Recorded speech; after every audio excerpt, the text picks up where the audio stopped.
TheWhoThatDaily.com. That's right, TheWhoThatDaily.com. Your one-stop shop for everything New Orleans Saints, New Orleans Pelicans, LSU Tigers, even the top flight boxing news. So if you're a Who That and you're looking for a place to stay up on your team, TheWhoThatDaily.com is your site. TheWhoThatDaily.com for the sport Who That in all of us.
That. Yeah, like you said, I'm proud of our fight, and we battled the whole night. And then fourth quarter, we just didn't have enough to sustain our play. Kyra Lewis certainly had some good moments tonight. Did you see some growth out of him that you can build on? Absolutely, he works extremely hard, and we want him to come in the game and be aggressive on both ends of the floor, picking up full court defensively, turning their guards, and then offensively, we're starting to see his ability to attack the paint for finishes and kickouts to his teammates. So we just need him to continue to grow, continue to get better, and continue to be aggressive. Fourth quarters have been a struggle the last few ball games. Is it a little mental and a little physical? What do you see as far as the lack of offensive execution? Is it both of those things? We just got to get better. That's it. No excuses. Credit to Sacramento. They came out and they did what they needed to do to win a game. They're coming off a back-to-back just like we are. And, I have to coach better and we have to be better. That's it. A lot of different combinations too tonight as well. Again, coming off the back-to-back. What did you like from your guys off the bench? Again, that's the third straight game you've had 30 or more bench points. No, we battled. We absolutely battled our tails off. That's a tough team offensively. It went down to, maybe the first few minutes in the fourth quarter, and then we just kind of turned the ball over a few times, and they got some momentum offensively against us. So I'm proud of our fight, but, we have room for improvement. Yeah, you talked before the game about how much you guys are relying on Jonas, with BI and Zion out. Just on a night like this where he's just not, scoring the way he has these past few games, what do you have to do to get more offense out of those other guys? I thought they did a good job. All the guys came in, they stepped up and played well. Kyra came in off the bench. Garrett had a really good night. Josh has been steady for us. I thought Jonas got a little tired, and rightfully so. He's been playing heavy minutes, game in and game out. He's been rock solid for us all season thus far. We just got to go back and look at the tape, but I thought they did what they needed to do in the fourth quarter as far as execution, and we fell a little short. And you decided to go with Billy, after that first quarter with the backup center minutes. Just what went into that decision, and what did you kind of see from him? Well, just in practice in general, Billy has been working. He's working his tail off. He plays extremely hard, and we needed his effort and energy, especially with Lynn, as big as he is, as the backup center. So we wanted to match his minutes up a little bit with Lynn to give us a better look. And just speaking from a big picture perspective, with Nikhil and Jackson going into year three, there's a lot of expectation about what those guys can do this year. I think it's fair to say they just haven't been exactly what some people thought they would be up to this point. Just what do you feel about those guys, development at this point and what you want to see from them going forward?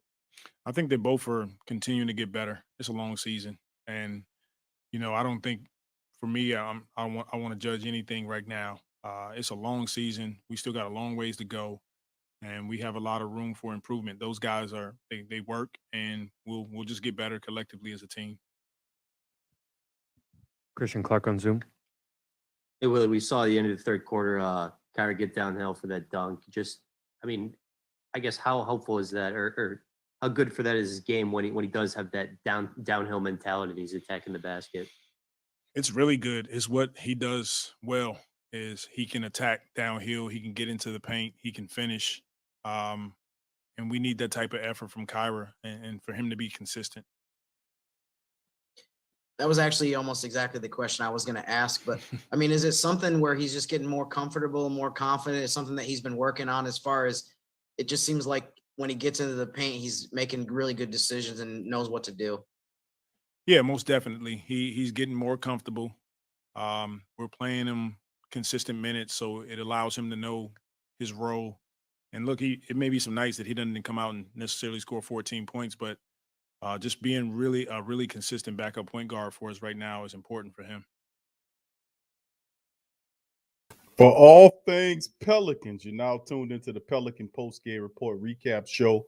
Much love to the flock. I appreciate you guys being in the live stream. Big ups to you and Yearns as Coach Willie opens up the broadcast, covering and talking about the Pelicans' failures to secure another win, baby.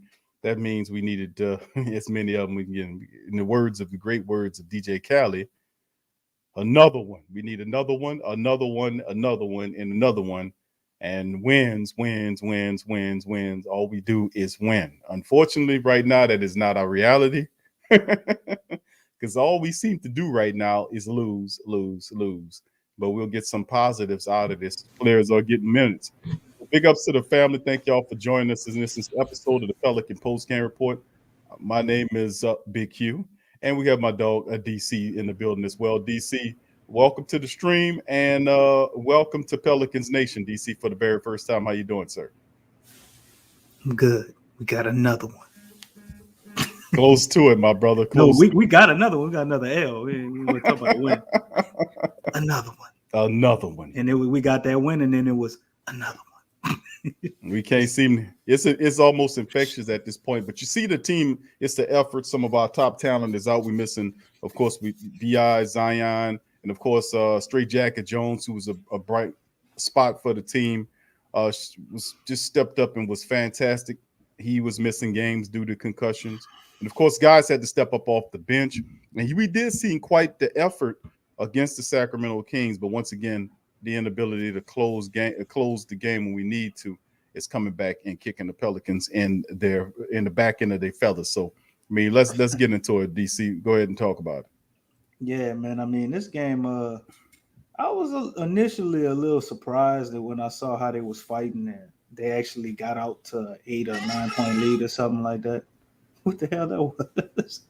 But they play good, man. But I'm starting to get a little discouraged, Q, by the way we losing. I was hanging my hat on, okay, we losing differently. We're starting to lose a little bit the same way. We play good.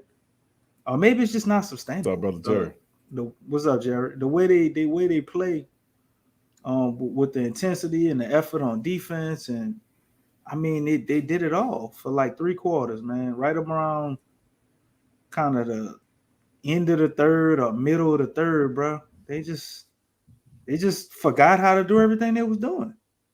They started turning the ball. They only had I think maybe 6 turnovers at halftime, bro. And from that point to the end of the game, they just started turning. They had like 5 possessions back to back, but they just turned the ball over. It was literally like some Three Stooges shit going on. I know I've said that. From the middle of the third, kind of end of the third, going into the fourth, man, it was crazy. It was almost like it's like they, oh damn, we might be able to win this one.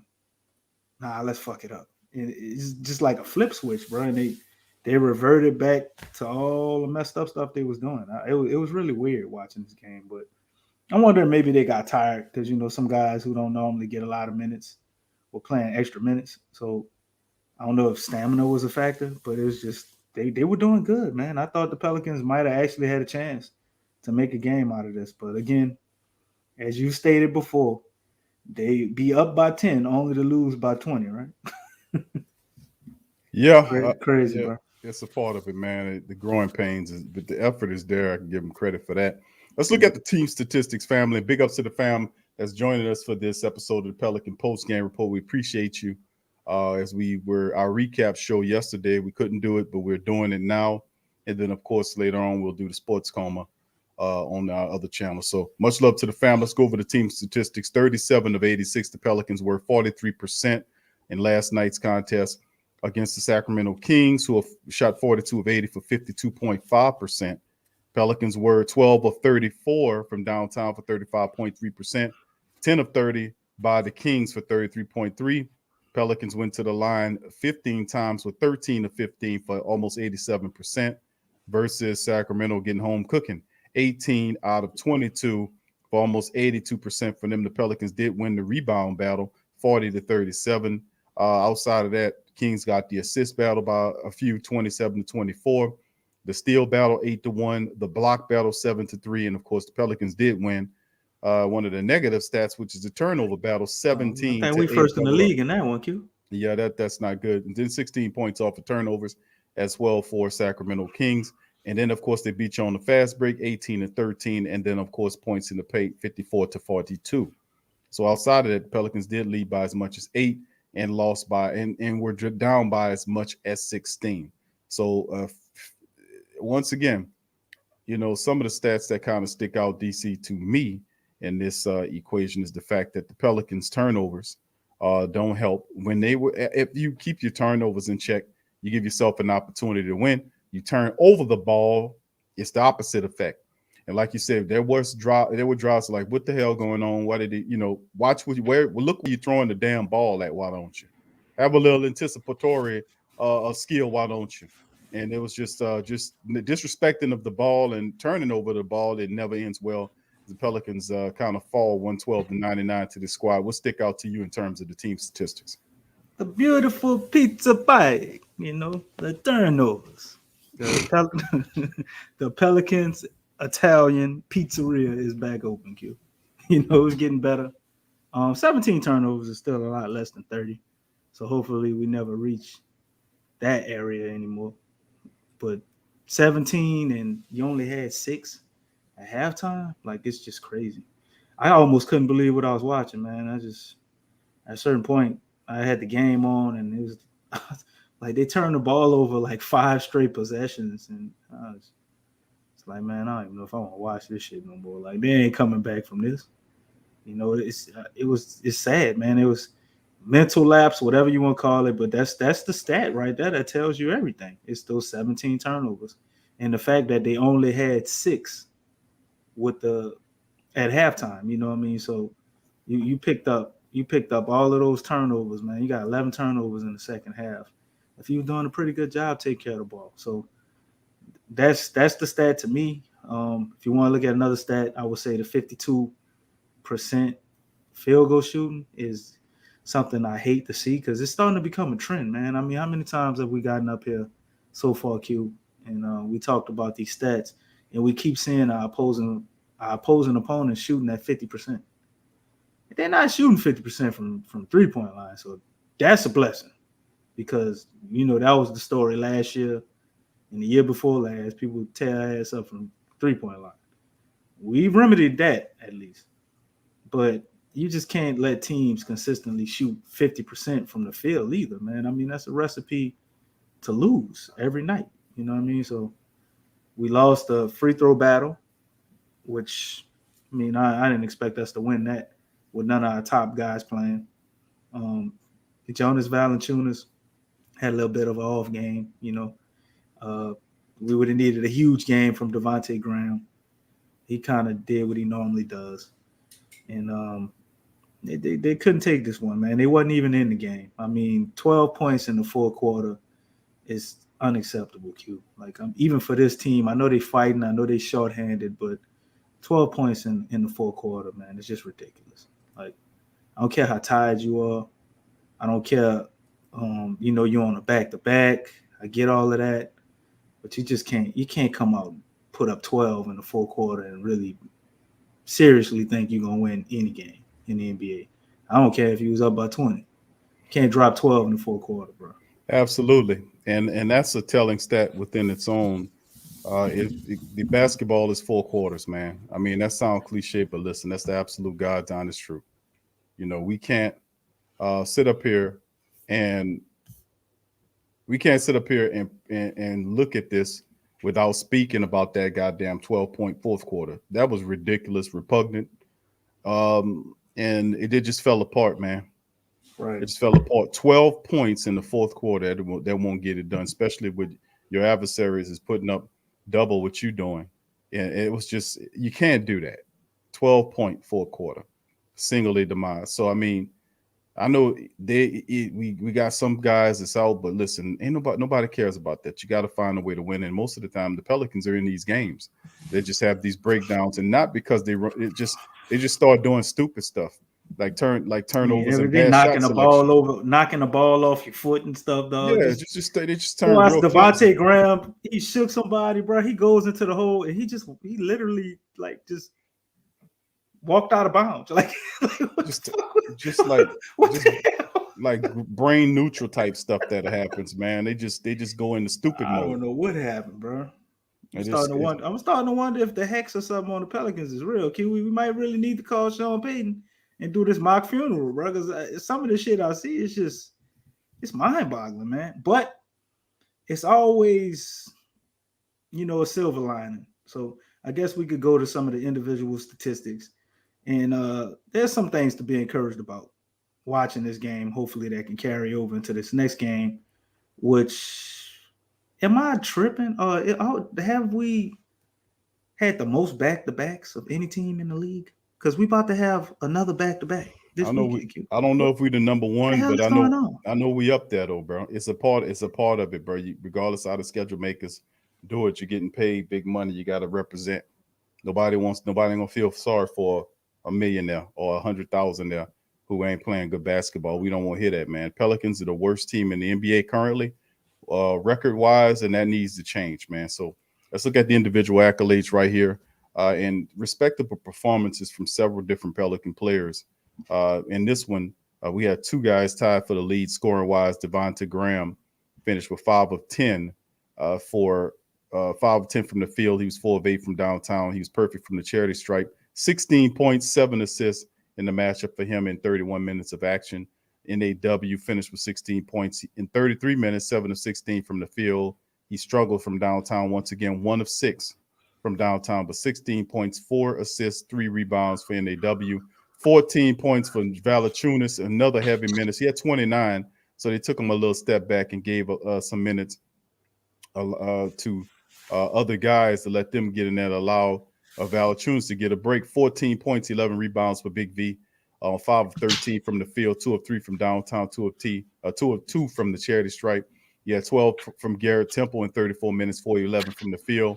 1 of 5 from downtown, 12 points, 9 rebounds, a couple of blocks from him. Josh Hart, 32 minutes with 4 of 11 from the field, 1 of 4 from downtown, struggled there, but he had 9 points, 3 rebounds, and 2 assists. And then, of course, to the bench while KLJ woke up, 14 points for him in 17 minutes, 6 of 9 from the field, 2 of 3 from downtown. When he plays aggressive, he could do that. He's the fastest man on the court. Yeah. Too passive at time, and that's what we were saying. Every time we seem to get on these dudes, they start turning up their game. It's very strange. Almost like they're hearing us some kind of way. Billy Hernan Gomez, 8 points in 2 minutes. He's another guy we talked about they need to pay, and they reached into the bag of tricks and played Billy Hernan Gomez for the first time. Only took 2 shots and still got wound up with 8 points. Yeah, you see what I'm saying? 11 minutes DC gives them 8 points and a couple of rebounds in 11 minutes of action. So a positive there, as Jackson Hayes in 4 minutes was 0 of 2, and that's all he got on the night. Outside of that, you've seen Satoransky in 13 minutes. He scored 5 points, had a couple of assists, 5 from Najee Marshall in 20 minutes, 2 of 5 from the field, 1 of 3 from downtown, 5 points, 5 rebounds for him in the matchup. And trigger Trey Murphy, the gun is jammed, or it's rusty right now. 0 points in 14 minutes for the young guy, 0 of 2 from the field, 0 of 1 from downtown. He did have four rebounds and 3 assists, 1 turnover, but no points from Trey Murphy. That's like a game I never thought. As long as you get minutes, Trey Murphy gonna score.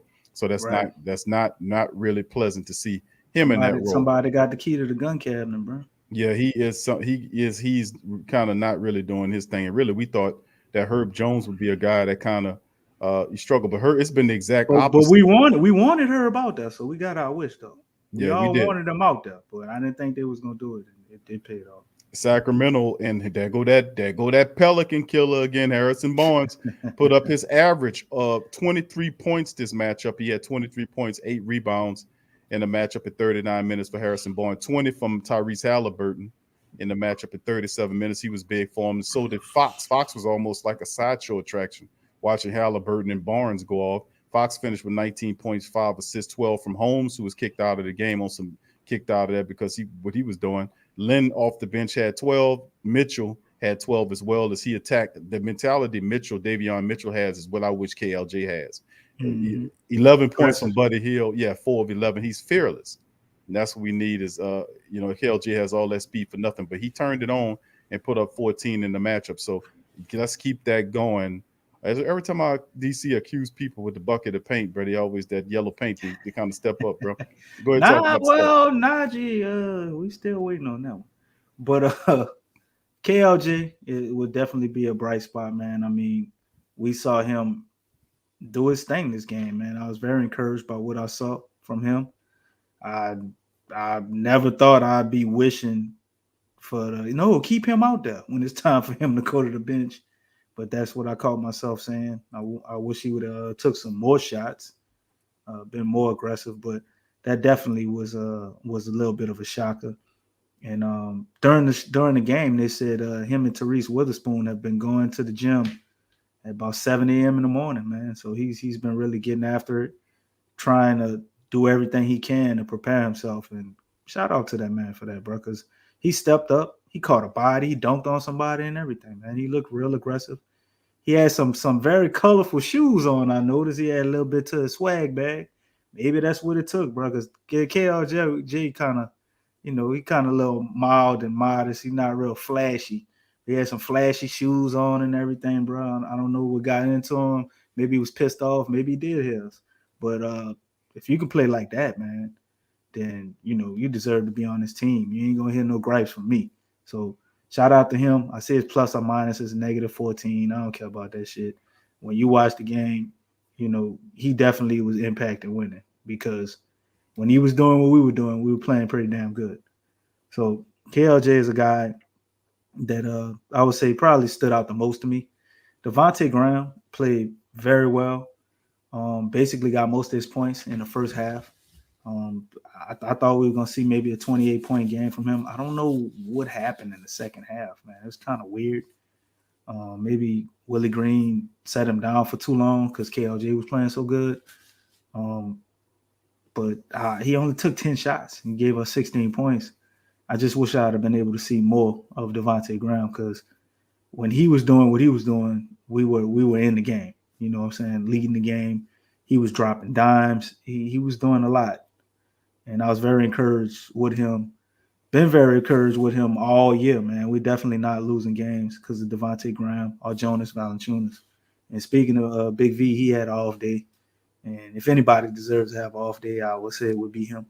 He's been on fire maybe these last 5 or 6 games. So he just didn't have it, that night, man. And I guess maybe the way Holmes bothers him a little bit. They were actually getting him to turn the ball over. We kind of didn't force feed him the ball like we normally do. He wasn't as effective on the block as he is, but he still got you about 11 rebounds. Played some pretty decent defense. So it was good to see that. NAW kind of coming out of it a little bit. I mean, still made some mistakes, but I liked his general approach to getting started this game. He was doing well for stretches, and then you could see him kind of revert back to himself and trying to make stuff happen. And he wound up taking the most shots on the team, but I don't think anybody's surprised by that with Brandon Ingram not being here. So definitely can play better, but he looked better than he did the other game. So it was signs of him maybe turning it around. But other than that, man, I mean, Garrett Temple, hit some 3-pointers. That's cool and all, but 4 for 11 ain't gonna get it, bro. He got 9 rebounds, played him 30-something minutes. We didn't really have a choice. I really do like what I see defensively at times from Garrett Temple. But other than that, man, everything else was negative. Q. We're not really doing what we're supposed to do defensively. Being lackadaisical out there, as you spoke of, having brain farts, and they played well enough for the majority of this game to win this game, bro. You know what I mean? Mhm. They really did, and they just they crumbled like an old cookie, bro. Just broke all up at the most crucial points in the game, man, and couldn't make anything happen. Josh Hart couldn't get any offense going, as you know, he played pretty good that last game offensively, and I was like, damn, well, you know, maybe Josh Hart will start when BI come back. You know, might push NAW to the bench, but he kind of fell off this game.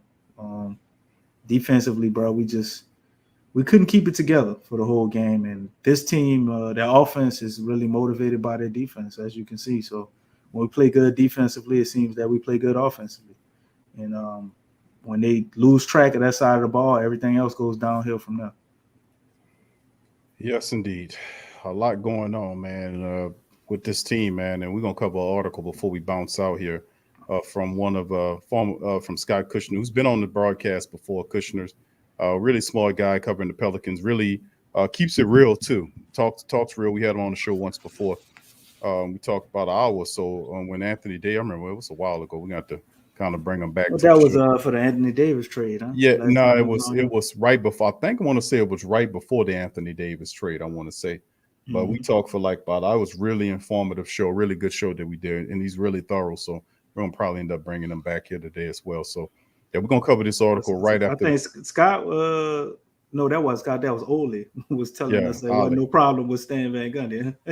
Well, I mean, he was trying to, you know how that you be sometimes. You're trying to try to see if you can pick apart things, and I just tell it how it is. I don't have time to be, trying to color things a certain way. I just tell it like it is. It's straight to the point and right and exact. Right so down the middle. What's up with BIQ? I noticed you flashed him up there on the screen before we go and read this article. I know the people want to know. Well, according to the article, that they're saying that he's questionable for the matchup against the Golden State Warriors. He was questionable yesterday until about 5 o'clock. Then he was doubtful. Yeah, well, this was they're saying. This is coming from number 5. It says New Orleans Pelicans forward Brandon Ingram is considered questionable for the matchup. Let me get a fuller screen on that one. There you go. What it means, Ingram has missed time lately due to a right hip contusion, but it seems as though he could make his return to the court against Steph Curry and the Warriors to start the weekend. Keep an eye on his status over the next 24 hours. Should Ingram play, Garrett Temple would likely revert to a bench role. Our models project Ingram for 22 points per game, 5 rebounds, whatever, and they go over that. But they're saying that Brandon Ingram hips is questionable for Pelicans Friday. So, questionable is different from doubtful. So that's the article that we played. As one of the family members was asking about hip his contusion, stats. Irvin.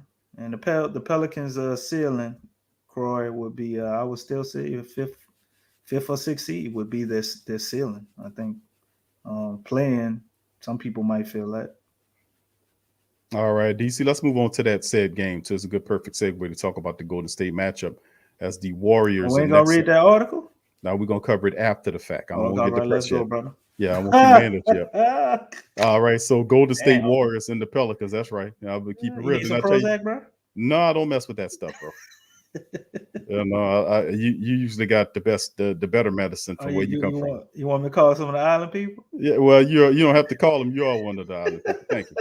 All right, Golden State Warriors is 6-1, 3-1 at home, and of course the Pelicans coming in as the worst team in the NBA right now, 1-8, 1-4 and away, which is the away record is better than our home record because we have 0 wins at home. Not very good. But this will be Friday at 9 p.m. Another late game going on, and we're going to recap that thing as well. So if you look at the statistics right here, Big V playing, averaging 19 points a game as BI is on the shelf. Valanciunas averaging 19 points, DC, and 14 rebounds. You won't tell these people about, he's like Steven Adams, dude, now averaging 19 and 14 for the Pelicans right now. 5.4 by Graham leads the team in assists. If you look at the Golden State Warriors people, Seth Curry averages 27 a game on 42% shooting from the field. This man's a 97.1 free throw shootout. It's just amazing. Wait, what? Yeah, 97.1. Dude, that's crazy. Man, You know, this dude a robot, man. I'm there's confused. 97.1 How? free throw shoot. I mean, Big V's 90.2 current statistics. Oh, So, that ain't nothing, Q. He not better than Steven Adams. Steven Adams shooting 100% on free throws for the year, Q. bro, people were saying Steven Adams that you'll get no. I mean, people actually said that. He 15 for 15 on This- the year in free throws though. Dude, He listen. playing better than he played with us. He Yeah, really is for them. but not better than this. 19 Hell and no. 14. Man, averaging 19 and 14 for the Pelicans right now. Anyway, Green is the We top. downgraded Q. I hear you. I don't know why we traded for Valanciunas. That was such a dumb trade. I know why. Green is leading in rebounds and assists for his squad, 9 rebounds a game versus 7 assists per contest. Of course, you see the long laundry list of players on the injury list. Zion Williamson, Holmes, Ingram is listed as out as questionable for the upcoming matchup. Hopefully he'll be upgraded to play because we can use him. Herb Jones is day to day on whether or not he plays. That's the whole damn starting lineup, other than Dalton Holmes. Yeah. Having Ingram and Herb Jones definitely helps. And of course, Golden State without Wiseman right now, he's out. And then of course, Gary Payton II is day to day. And of course, like I said, man, this is the first of 3 matchups against the Golden State Warriors, who are currently number 1 in the Pacific standings. They're sitting up there at 6-1 and currently winners of 2 in a row for the G State Warriors. Last wins coming against Charlotte, 114-92, and OKC 103-82. Pelicans, as you can see, losing. Right now, Pelicans not looking too good right now, currently on this slide right here. Ladanke, appreciate the 199, brother. So big ups to the fam. Thank you, Danke, brother. What's happening, bro? What's going on? What's happening? Much love. Okay, DC, let's get into this, man. Let's analyze and go over this stuff. Golden State Warriors, man. Going to G State, man. We got to get a win, bro. Thank you, Danke. Yeah, we definitely got to get a win. And Q, I said it was gonna lose against Sacramento, and I'm gonna say it again. We're gonna win against Golden State. Now I really think they will, bro. You gotta just lying on the last one. No, I knew they was gonna lose against Sacramento. I said they was gonna lose. I was just bullshitting a little while ago. But they gotta get a win at some point, man. I mean, this is an NBA team. You know what I mean? I don't think we consistently will just keep losing. Like, we're not the 93 Cleveland Cavaliers, you know what I mean? I don't think we just going to become the complete laughing stock of the league all year. I see your Irv saying we're not as talented as we think we are, but I think they are as talented as we think we are, but maybe they're not as skilled as they should be. Talent, I would agree with that. Ain't going to do it. You know what I mean? You got to have skill with the talent, and coaching helps to create skill. So we definitely need to improve in that area. It. Yeah, you got to develop the talent. Perfect. So the Warriors riding high, man. Everybody's pretty much counting us out, expecting us to lose this game, I'm sure. We're on the road.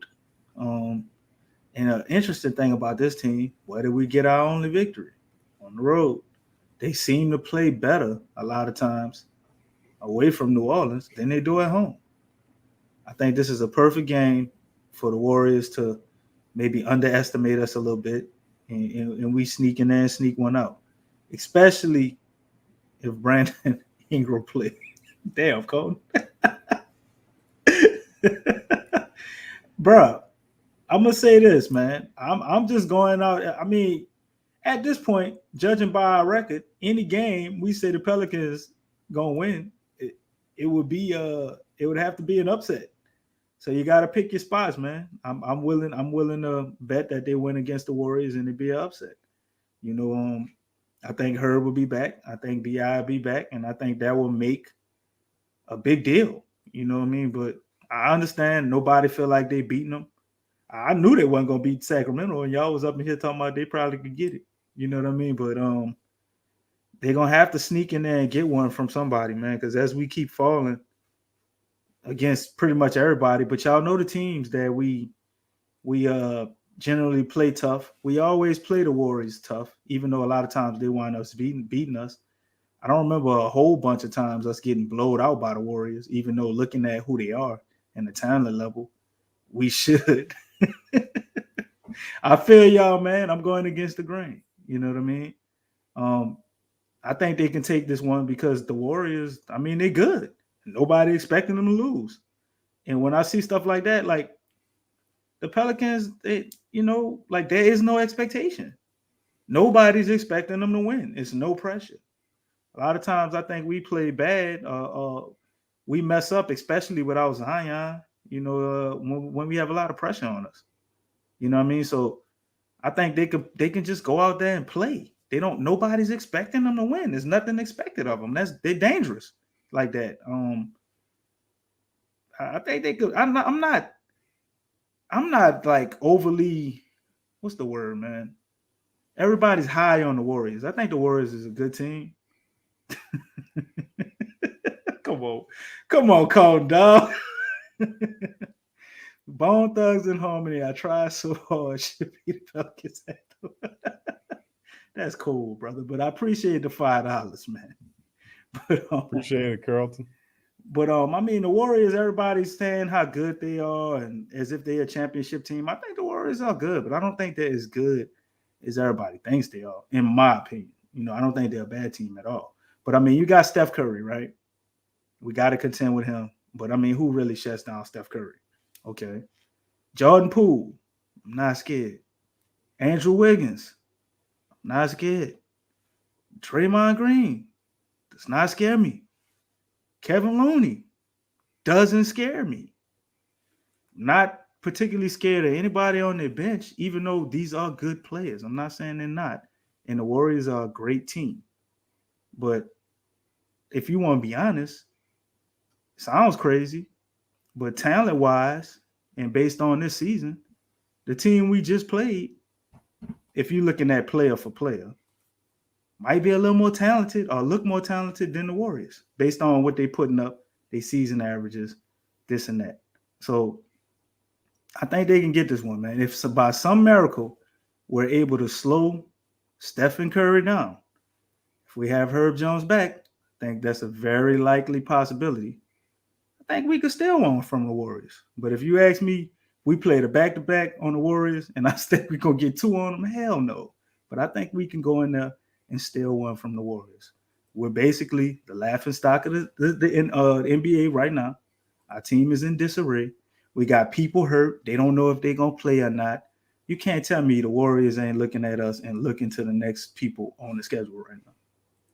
I mean, they're a championship team, great team, very disciplined.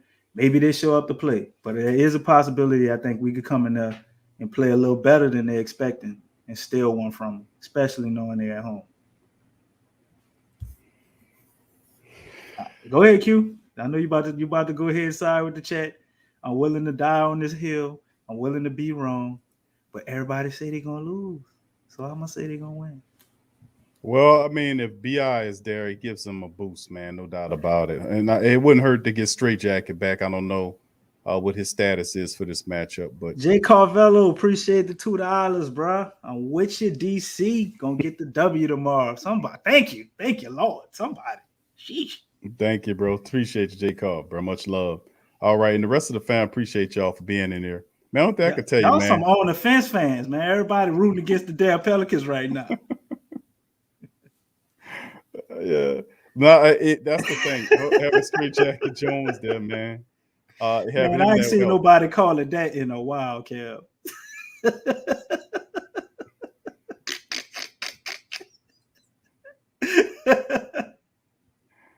Pass that weed, bro. Man, Kev must be about 48.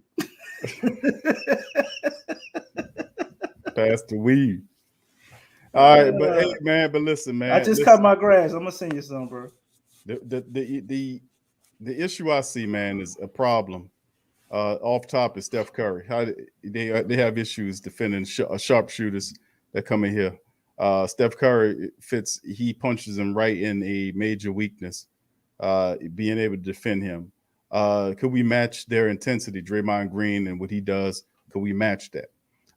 Having Straight Jacket and BI helps But to say that the Pelicans are going to beat the Golden State Warriors without BI and Straight Jacket Jones, and we still figuring it out right now. Jackson Hayes is not playing well.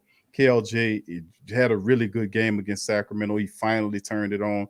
Does he keep that same intensity and aggression? A lot of questions, man. Does NAW shot IQ improves? Can Devontae Graham break through that glass ceiling that's keeping him hovering around 16 to 18 points a game? For real, bro. I mean, it's Can like he bust through? He's playing good, just can't bust over that for some Yeah, reason. He might get 26 every once in a while. Can we get right around 16? Can we get him over that? Could he get into the 20s and kind of stay there for a little bit until BI and some of our heavyweights? We need him averaging up in the 20s, not messing around in the 16s. But can he break that cap? Thought he might have got a 40-pointer last night, bro. I really thought he was on his way, Q. So I mean, there's several different questions, man, going into the matchup. And right now, the Pelicans desperately need this win. They need this win to keep from falling even further down. You know, so I mean, it's tough, man. To keep breathing. They need it, man. They need it for some confidence. And Coach Willie is doing the best he can do, pointing and trying to learn the team as he goes, playing Billy Hernan Gomez and getting him in the game, gave him some help right there off the bench. And you're just gonna have to keep doing that, Coach Willie. You're gonna have to help. The bench is gonna help carry the day. You know, so they're how gonna long have before Jackson Hayes get pissed? How long we gotta wait before we get angry Jackson Hayes, Q? Maybe a week or two. It was similar. That was like about a week's worth of games, maybe 7 to 10 days. 10 days worth of games, similar to what happened last year when they set him down on the ground before he started wanting the ball and get his shit right. But like I said, if Jackson Hayes wants to improve upon his game, DC, I said this in the last stream, he has to develop that mid-range jumper. Man, I got a jacket on, Colton. It's cold, man. How we anticipating?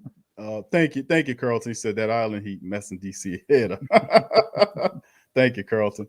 But what I said this before about Jackson Hayes, man, his third year.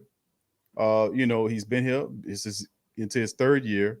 He has yet to develop that mid-range jumper that a lot of people have confidence in. Jackson Hayes popping up 3-pointers. I'm like, 3-pointers? You're not confident in it. Man, this man don't have, I mean, what helps your confidence out? I mean, he has to develop a package underneath besides an alley-oop package. He has to be able to develop a hook shot or something, a fall-away jumper when he layup package. Something, man. He's just not as skilled as I would like him to be. And if he does want to shoot the ball, develop a mid-range shot, because he's going to get that shot all the time. Ain't nobody rushing out there to guard Jackson Hayes if he's 14, 15 feet away from the damn basket.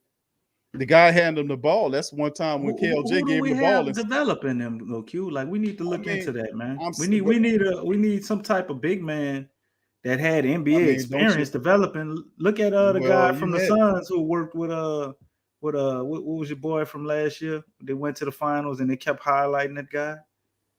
You know what I'm talking about? The assistant for the Suns, man. I forgot the brother name. He's a brother. Andre Ayton. He worked with him and helped him develop his game. Yeah, I know you're talking about. I can't remember his name. I can see his face. So much so to where they're not looking like they won't pay DeAndre Ayton. Like, they figure they can get another big man with, like, we just gonna let him develop somebody else. Well, that's a part of it too. What makes a big man valuable is his range. You know, he can operate around the cup, but also when he has that mid-range jumper, he can hit that shot. Nobody's running out there to challenge Jackson Hayes on that mid-range jumper. Got a good stroke. He develops that jumper, then he can get confident enough then to step out to the three-point line and talk about consistently shooting three-pointers. Man, no, I don't want him to shoot no three-pointers, man. He don't even have no mid-range game. He's just too unskilled right now. And dunking on people, that's one thing. That's cool when you're a rookie. But sooner or later, you 2 or 3 years in the league right now, you got to develop your skills as a shooter if you want to stick around. And that's we know his offseason this year was probably cut a little short due to unfortunate circumstances. So maybe he didn't get to develop as much as he would like. But go ahead.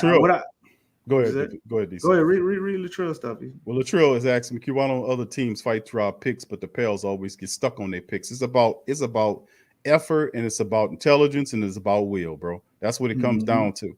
Like, if you see, what was that game? Mark Bryant, that's right, Devin. See, Mark Bryant, the guy from the Suns, yeah. There you go, Mark Bryant. He was a former center. He used to play for them. I remember Bryant.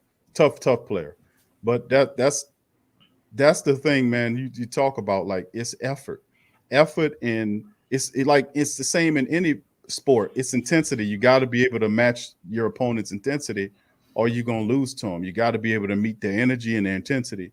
And you see the Pelicans get stuck on. You see, and what really irks me, Latrell, bro, is the fact that the Pelicans have unintelligent switching. Like it was a KLJ guy picks KLJ and wants the KLJ pick for him to come to the player. KLJ fell right into the trap, and the guy he switched with, the guy scored.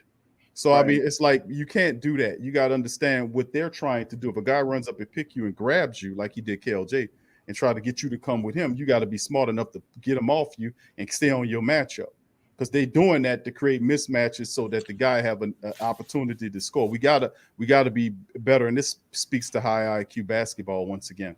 Right. So, like I said, this is a part of it. But go ahead, DC. What you thought? I mean, I'll answer that too, and then move back to what I was saying.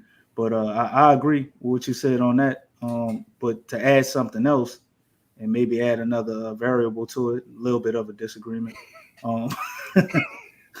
Palm tree spinning. Batting in the wind, hurricane tearing that damn palm tree up. All the damn leaves coming off of it. But far as the switching, we haven't switched everything before. This is the Pelicans' first time with this unit, other than maybe guys like Devontae Graham and Jonas Valanciunas. I'm sure they've done this somewhere where they've been, because they've been in the league longer than some of the guys we got. This is our first attempt at running a switch-heavy defense. So to me, awareness and knowing better is, sad to say it, but it comes with experience. I mean, I know that's cliche, but I don't think they're going to get it down, in 9 games. Yeah, we ain't played 10 games yet, so I don't think they'll get it down in 9 games. You'll see that slow up a little bit as it goes on. I know I'm noticing some of the guys, they're able to get around these switches and exaggerate the contact and the little holding and stuff that guys normally do when you're switching, to kind of show the referees and, expose that so they don't, I guess, play them that way. We're seeing a little bit of that going on. They're learning, but I think the reason that we get, torched like that, you were saying, is that they still learning to do that, man. It's new, you know what I mean? But it's still about effort. It's still about effort, execution, and awareness. So I think they're giving effort. They're not executing all the time, and their awareness is pretty damn low. But it will get better as they continue to do it. And the more they have a guy like Herb Jones out there, I think it makes it easier for that transition, because he obviously knows how to do that shit amazing. And when he's out there, a lot of times you see how potent our defense is starting to look as they get better at it, whether it's switching or being in the zone more. I'm sure they're doing a lot of stuff that the young guys that we mostly complain about here haven't been doing. They've never seen it before. So this is all new on the NBA level. Probably did some of it in college, I'm sure. But them guys learning, man. Like Trey Murphy is a prime example of that. I think he's a guy that, man, this is looking bad right now. But as time goes on, I think Trey Murphy is only going to get better. But he's going through his little bit of some people have a sophomore slump, a rookie slump. He going through it early, you know what I mean? And the Jackson Hayes thing, I saw somebody put in the comments, I was thinking the same thing. Akeem Olajuwon, yeah, what you said he charged $250K. Give him that money. We need to give him $500 and have him follow Jackson Hayes around, you know what I mean? You need to be doing post moves to get food out the refrigerator. Like, dude, have him doing it all day, every day. I'm an NBA player, and Akeem Olajuwon will teach me how to be a better big and learn moves. Dude, if you take that serious, it's like some of these young players. It's like, if these are this ain't some guys sitting up at the local wing shack. This is Karl Malone. This is Akeem Olajuwon. These are first ballot perennial, all-purpose, all NBA, all world Hall of Famers sitting up here offering aid to people. You know what I'm saying? It's like Kareem Abdul-Jabbar when he helped Bynum and Shaq and all that with their game, develop their game. You got to go out there and take it serious. And a lot of these young guys, they don't understand, man. It's fundamental first, and then all this kind of stuff. Karl Malone offered this service to Zion Williamson to get him in shape. I don't know if he took it or not, obviously, I don't know Well, if he went and seen him they or had something anything. came out today, Q. They said that I don't remember exactly where the sources is at, so you can mess with me like I mess with you about the sources in that Oh, other here we article. go. This dude about to pop up some sources that he can't prove. Go ahead, DC. The sources. This is recording now. The sources. But it was something. It was on Twitter. It was tweeted. There was coming from someone, because I don't have it with me right now, and I didn't look it up for the show. Zion and our strength and conditioning coach. Put your eyes down, bro. Put them back where they go. Zion and our strength and conditioning coach were together in LA. Come on, Q. You gotta pay attention. Bad. You can't look there. I ain't finished. We're together when the injury happened. So that would confirm what you just said of him not taking Karl Malone up on his offer. Maybe Zion was going to do that later, right before the season. Who knows? But it came out today, supposedly, that Zion and our strength and conditioning coaches, they were together when he first got injured. So we knew about the injury, and we've been lying to try to cover it up and be optimistic to take the weight off of Zion and his foot. It was from Yahoo, Q, so you might be able to pull it up right now if you have the time to pull up that article. But it was Yahoo Sports, I think, that put that out. I don't remember what the exact sources was. Sources. Who was the strength and condition coach? The strength and conditioning coach of the Pelicans was with Zion. They were there when he got hurt, apparently, is what they're saying now. So everybody was talking about maybe Zion lied to the franchise. They had these GMs saying that Zion got hurt and they tried to hide it from the organization and they didn't know about it. And that's why this happened like that on media day and blah, blah, blah, blah. But there was an article coming out today saying that our strength and conditioning coach was there. We knew about the injury when it happened. We lied because we were trying to be optimistic and hoping for the best possible outcome, possibly that he could play. And as they continued to get their scans, it came out that, I can't, Tasha. Damn, Tasha. I ain't even read nothing yet. I ain't even read nothing yet, Tasha. Come on, I'm just making this shit up. But apparently they knew everything the whole time. So they've been lying, trying to take the pressure off of Zion, man. And guess hoping for the best possible outcome because nobody wants him to be known as injury prone, which unfortunately he wound up being. So Twitter is not a real place, Nola, baby, but Yahoo is. Apparently, unofficially, supposedly. So you're gonna go ahead and read this article, Q? I'm trying to find that. You trying to find the part where they quoting it? Yeah, is this the correct article that you're referencing? Zion Williamson's injury timeline is murky NBA future. Is this the correct one? I got to see the quote. I read the quote from the article. Let me see if I can find it. I don't think somebody they were actually quoting from. But go ahead and read what you want to read, bro. I'll see if I can find it and pull it up. Well, I mean, if that is indeed the case, that's it does fit the narrative that it's what we've been saying about this man since he came here, is that instead of keeping it real and telling the people the truth, he hides and he likes to lie. And we've been saying this about this guy even before it was cool and fashionable to call him, to tell him that he a liar to his face. Mm-hmm. Now everybody doing it. The reporters are doing it now. Well, we was calling it out first before anybody opened their mouth about this man being a lying octopus. I've been calling this man out, been calling him out. The cold-blooded part about it is, Pamela, Kevin was asking, would David Griffin hire Q? Hell no, he wouldn't hire me to go down there to the Pelicans organization. They got a half a dozen people follow us. What hire you for?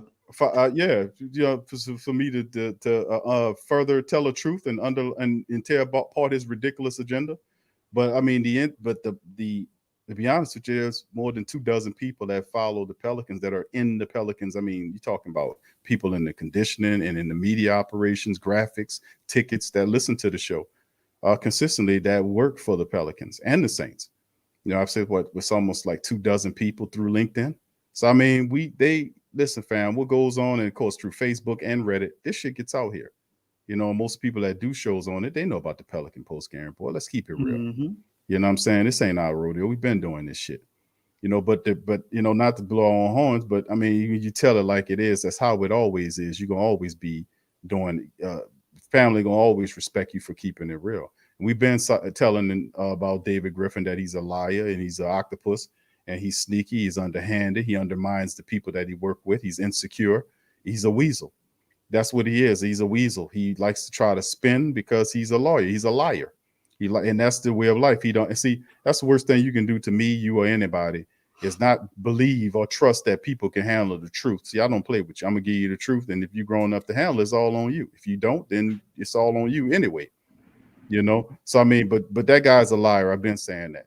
He speaks with forked tongue. Even Guillory got caught up. He tried to call Guillory a liar. I never say that. I never say that he started this. Yes, you did, dude. We covered it on this show. We talked about it when we was making fun of your ass. So I mean, yes, indeed.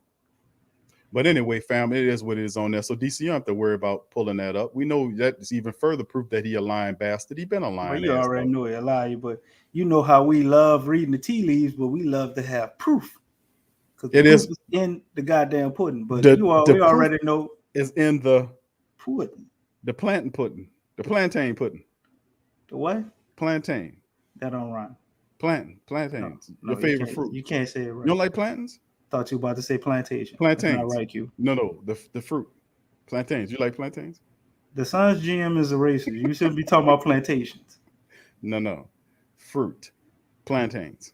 The fruit of slave labor has built America, Q. The proof is in the plantain pudding. You go right through all that shit. I put a hot knife through butter straight through that shit. Boy, that's DC's new favorite saying on the show now. The proof is in the plantain pudding.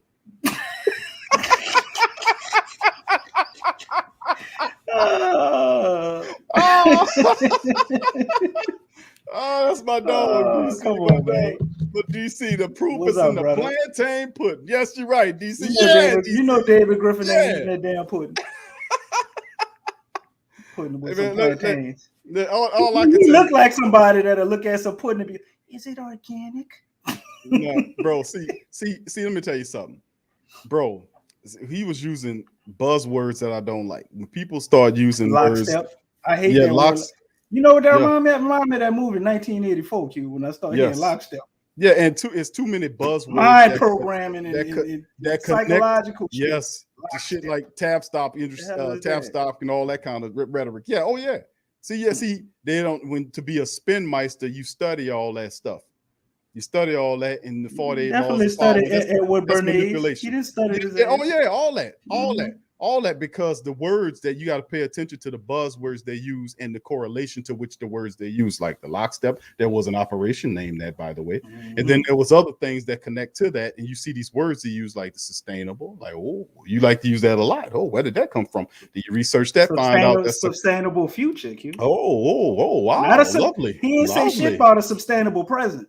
He said sustainable future. Yeah, because he don't. I can say that shit till the cows come home and always pretend like I'm right. But the reality, the future ain't showing up yet. No, it is showing up, and it's showing up as losses. Yes, the future is right.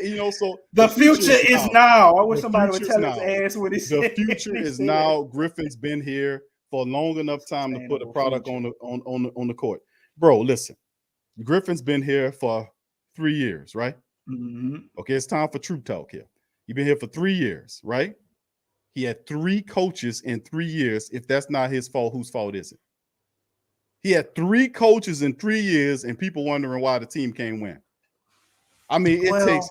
If you had Willie Green here, let's say you got Green. Let's say you came in, you got the right coach, you fired Elvin Gentry. It's COVID's fault, Q. I mean, that's what they kind of be saying. Nah, they're gonna all blame I'm it because saying, it's that's all that's what it's COVID. made to be. Yeah, but they're gonna blame it on that. A lot of people doing We that. would have been on a winning trajectory. We would be in the playoffs. We would have everything. We would still have Drew Holiday if it wasn't for COVID. Man, let me tell you something, bro. The bottom line is this man decided to trade Drew Holiday. He decided to move his Drew team Holiday forward. wanted to leave, man. Yeah, but of course he got good sense. He wasn't gonna wait around for no David Griffin, who got his accolades off of LeBron. I think Drew James. Holiday put his trade request in when he says when David Griffin went out there and said, I think Drew Holiday is a dark horse for MVP. And sometimes you have to give guys permission to dominate. Drew Holiday put his trade request in the next day. Weird ass verbiage. The proof is in the plantain pudding, Q. That's right. That's right, DC. DC the man, bro. There you go, DC. He put his damn trade request in the next day after that shit, boy. DC, that's your new phrase, bro. I want you to say that every show, bro. I shit on everything you be saying. That was pretty funny. That was funny, bro. I see how you were stumbling on the pronunciation first. I thought I was gonna be able to get away. No, couldn't pronounce that shit right at first. No, I said plantain. You know what I was talking about. You trying to say plantation. No, I didn't. You said plantain. No, I didn't, DC. Stop trying to rewrite what I'm saying. Stop stuttering and shit. No. Stop it. I've been saying the plantain put in the last several shows. You ain't been saying that. I said it the last show and the show before that. Family help DC out. He ain't remembering stuff. Help him out. You ain't say that. Kenneth says he said Q got this man thinking he Jamaican. What you mean thinking he Jamaican? Get a good look at DC, y'all. Come on. Look at DC, man. It's all New Orleans, dog. It's not Jamaican involved me. Let me tell you something. Jamaican me crazy. Let me tell you something, man. The proof, DC, the proof is in the plantain pudding. Yes, it is, bro. I actually like that DC. One. I don't eat plantains, but I actually like it. You don't like plantains? I thought you used to eat plantains. I eat bananas. Remember you got that plate that had plantains? You ate the plantains. I remember that. You mean the plate that the curry chicken that we got from the plate that you made? You know how to make plantains, y'all. I don't make plantains. I knew that. I do know how to make jerk chicken. So that wasn't sugar you put in that curry. That was plantains you put in there. Huh? Listen, all I got to say is we went to a Jamaican joint and you ate some plantains. I remember that. Cut it out. So did you? Oh, so you admit to eating it though? See, I had some fried bananas. You gotta watch you, dog. You gotta watch DC, man. But anyway, bro, listen. Back to the Pelican, bro. Like this David Griffin stuff, man. The Griffin is a liar, a chump, and a scumbag. I've been called that. I call him Doc Octopus because he got his tentacles fanned out throughout the organization, messing with people. They're trying to do their work. His tentacles slapping them on the shoulder, overlooking them, seeing, micromanaging, and don't know what the hell he's doing. Trying to do everybody else's job but his own. Just like Doc Ock, he had that old powerful ass orb, and everybody, no, don't do that, Doc, don't do that with it, don't do it. He killed his wife and shit. He blew up everything. Blew up all the shit. And get mad at Spider-Man, and he killed him. He killed everybody, blame it on Spider-Man. Oh, you the one. You supposed to save us. You blew up everybody, you dumbass. You wouldn't have unplugged the shit before it killed us all. Then I wouldn't be feeling mad. But bro, the bottom line is we like all be dead. You wouldn't be able to be mad at That's right. See, solution solved.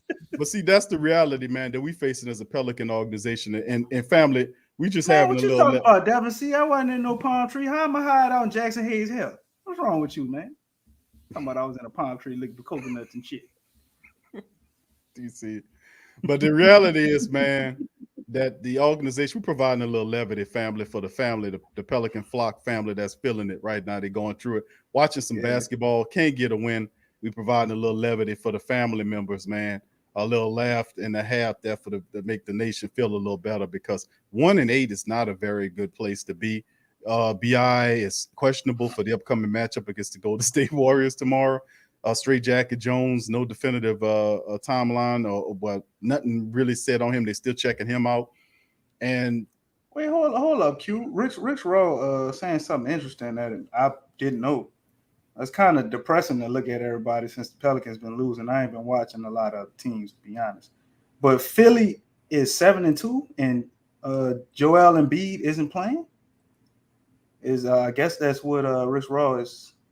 Yeah, but you alluding to. Yeah, but listen, bro. I'm just asking, is Joel Embiid out? And I didn't know. 1-9.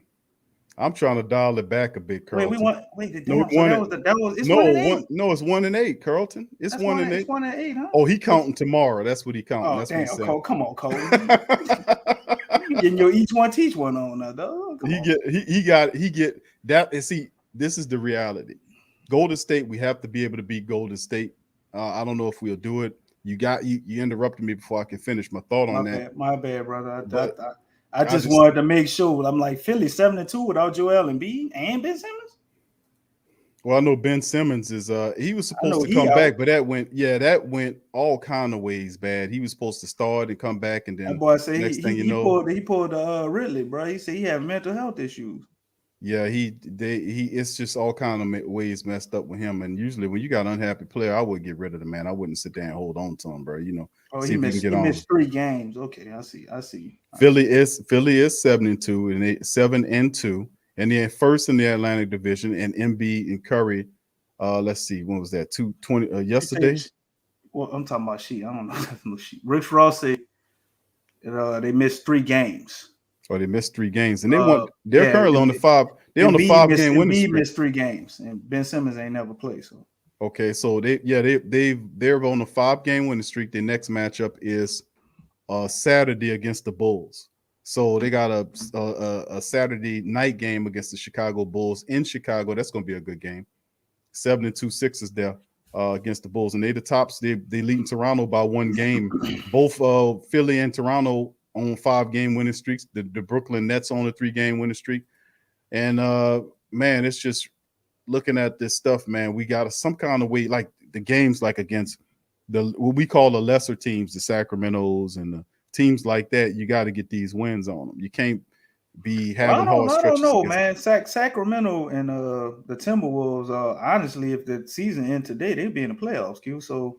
Yeah, but the season don't end today, DC. I'm saying it's still early on, bro. You know, some of this stuff gonna break down and normalize now. Who you think the contenders and the pretenders is right now, based off of how that it's too early to tell. Outlook look. It's still too early. It's too early for me to say that. So you think Sacramento just they're just blowing smoke right now? No, I'm saying like legitimately, I think Minnesota, if they stay healthy, they're working with something. Yeah. Sacramento is intriguing. I don't think they're ready yet, but Minnesota to me is, if they can stay healthy and keep that intensity, they got a nice little squad there. They very intriguing. They looking good. But a lot of the other guys right now, I'm not really ready to say. It's still very early, but that's a portion when we're talking about the bench. The Pelicans would really hurt the Pelicans most night is bench scoring. We need somebody to come off the bench who's a consistent player, like a Lou Williams type, not Lou Williams per se, but a guy that comes off the bench and gives you like starter points, like a guy that comes in and gives you like 15, 16 points or, you know, something like that off the bench, like the 6-man. We need a 6-man scorer that comes off the bench to help facilitate bench scoring, and then everybody off the bench feeds off of him. We need that guy. We really don't have that bench scorer in most games we can win, like the matchup against the Sacramento Kings last night. If we'd have had that extra remember, Trey Murphy didn't score any points at all yesterday. 11 minutes, 0 points. Believe that. So if he brings 12 points, 15 14 minutes, you got to give him the extra 14 3. minutes. Yeah, 14 minutes, 0 points. That's hard to believe. He but normally give us about 8 or 9 at least. Yeah, but the proof is in the plantain pudding, is that he scored 0 points. And see, we can't have that. If he's a talented scorer off the bench, you're going to have to bring it most nights. Giving like a 12 to 15 point scorer off the bench can help us maintain leads and help when that game is close, can help put us over the edge and win some of these contests. The bench is struggling hard to score. And then when you watch them, it's like KLJ is out there tonight. Last night he was doing this thing. He even got a dunk. He got going. If we can have that guy every night to facilitate the bench unit, as opposed to throw the ball to a center, and let him walk the ball up, or throw the ball to Najee Marshall, let him walk the ball up. No, KLJ, you bring the ball up. And if you got a mismatch, maybe you could take the guy off the dribble and get to the cup. Utilize your speed. And even if you can get him to collapse, you can create matchups or open shots for guys like he did before. When he broke it down, guys collapsed to him and he found the pass, the guy hit the 3-point shot. So, I mean, he's going to have to figure out a way to do it. And if he can't, they're going to have to find somebody that could do that. That's really hurting the Pelicans right now. Right. So, good, I mean, good outside question, of that. Jasper Bolden has a question. Big Q in DC. If we had to redo the draft, All right, DC. who would you draft first overall? Me personally, I'm guessing you're talking about the 2019 draft, obviously. I'm still taking 2019 draft. Yeah, I don't think they're talking about the draft from this year. I'm still taking Zion because the whole thing now, Q, is everybody saying the Pelicans. Hindsight is 2020. But if we could go back, I bet you the Pelicans wish they would have drafted Ja. And it's still too early. I mean, both of those guys are great, but we're only this is the third season, the beginning of the third season, and you had 2 COVID seasons, so it's really like kind of a season and a half of their careers to be like, oh yeah, I definitely would have took Ja over Zion. Zion gonna have weight issues his whole career. He's gonna be Greg Oden. He's gonna play a couple of more seasons with the Pelicans. He's gonna get fat like Sean Kemp, and it's just over. You know what I mean? I don't see that, man. I don't see it, and I still think the ceiling that Zion got is still too high. I mean, I'm not gonna look past the dude. He scored the more points in the paint than Giannis in his prime, in a prime Shaq. Like, we've never seen anything like that. So regardless if he got injury problems, all the stuff we dealing with, man, I'm betting on that, bro. Like, this is something you only see once in a lifetime. Not saying Ja can't be, because I really like Ja. My whole thing when they had him, that's what Big Q come up with the whole thing with Cam Reddish. I was trying to do everything I could to work picks to see how we could move up and get Ja. And if we couldn't move up to get Ja, just maximize the picks, because felt like they had a lot of good dudes in that draft. But I wanted to give Lonzo Ball, Drew Holiday, and everybody to Memphis, give them the number 4 pick, and let's get Zion and Ja. I was saying all of that, during the draft. So I obviously like him too, but there ain't no way in hell you're going to convince me that Ja over the duration of both of their careers is going to be better than Zion. I'm sorry. Love Ja. He does remind me of AI, who's one of my favorite players of all time, but I'm still not taking him over Zion.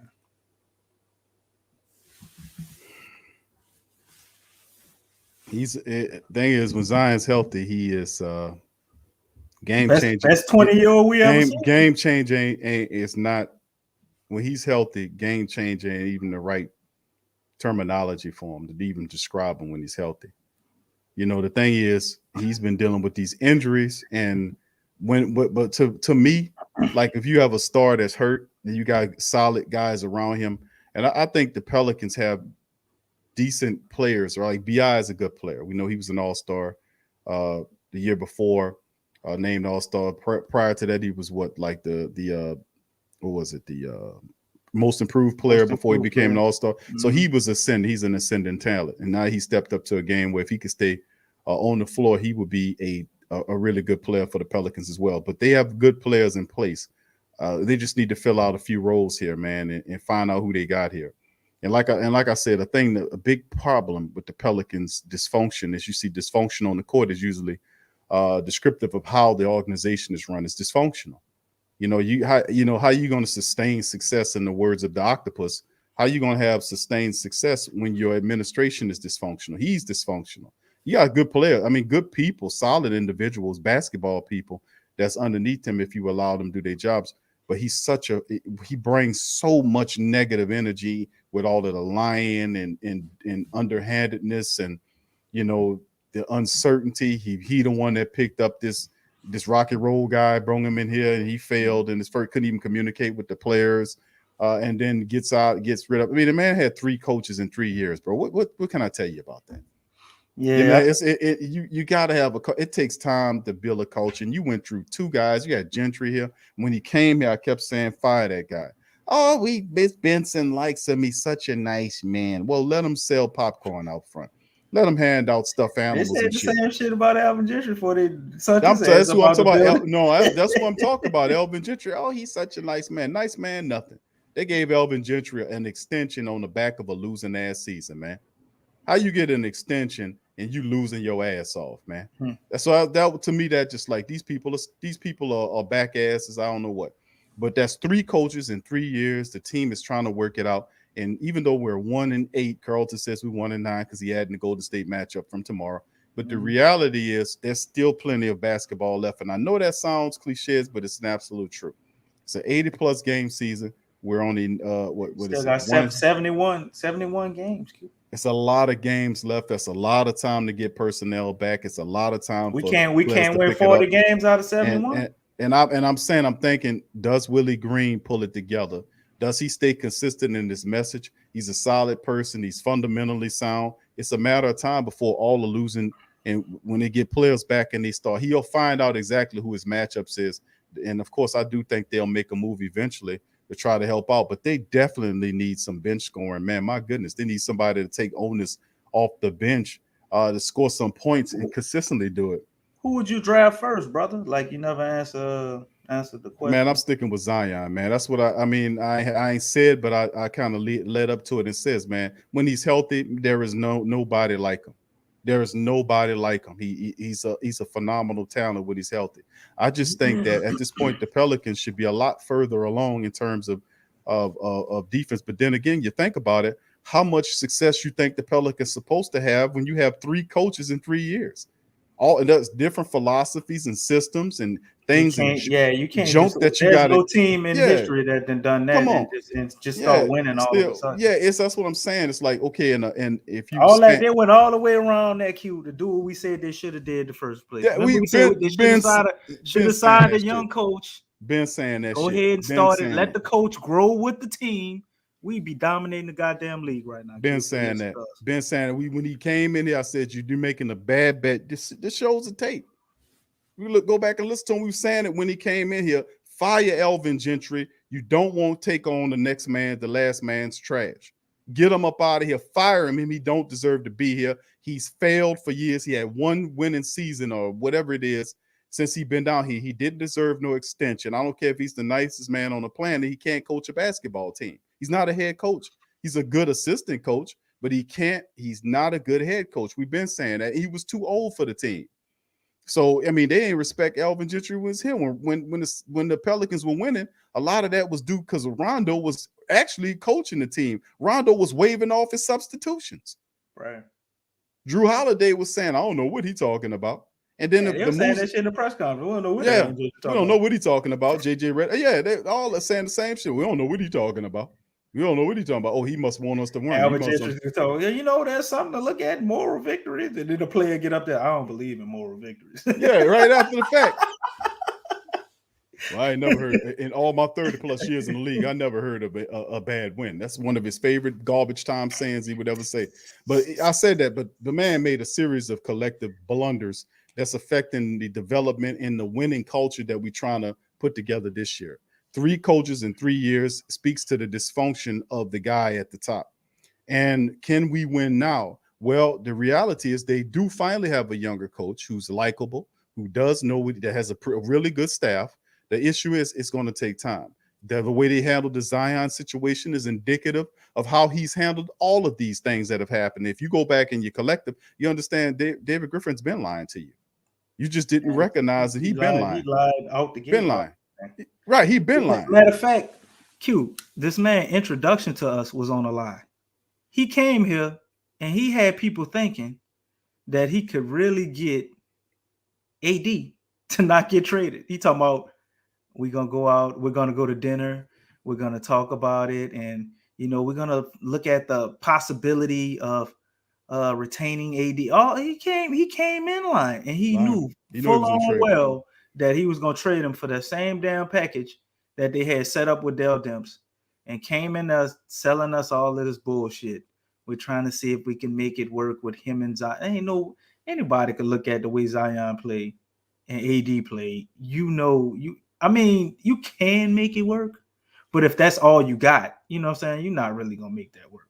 Like them two guys without a strong point guard or something, it'd be kind of hard to make that work. And he a rookie, like, and he's sitting out there selling us on that, bro. No, it didn't work for me, DC, because I knew if you draft Zion Williamson, it becomes his team. They was trying to do that when they traded Anthony Davis and they had Drew Holiday there. They was trying to say, "Oh no, it's Drew Holiday's team." That's bullshit. It was Zion Williamson. They were trying to take the pressure off of him. Yeah, but that made sense. You ain't trying to see. I'm not from that school of thought. Zion got hurt, so I mean, I hear you, and I think they knew he was out of shape and the whole, just like the shit now.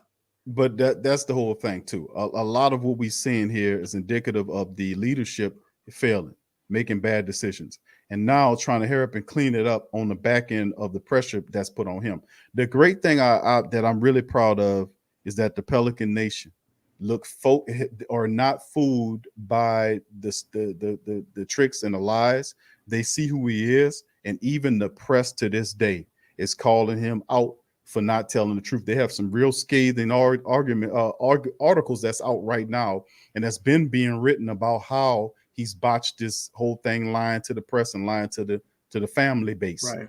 So it's good to see that's like, listen, okay, yeah, see, you're welcome to the party. We've been saying this guy is a flim-flammer. We've been calling him out on the Pelican post-game report. We've been hitting him with that truth and beating that octopus's ass. So, I mean, that's all I got to say about that.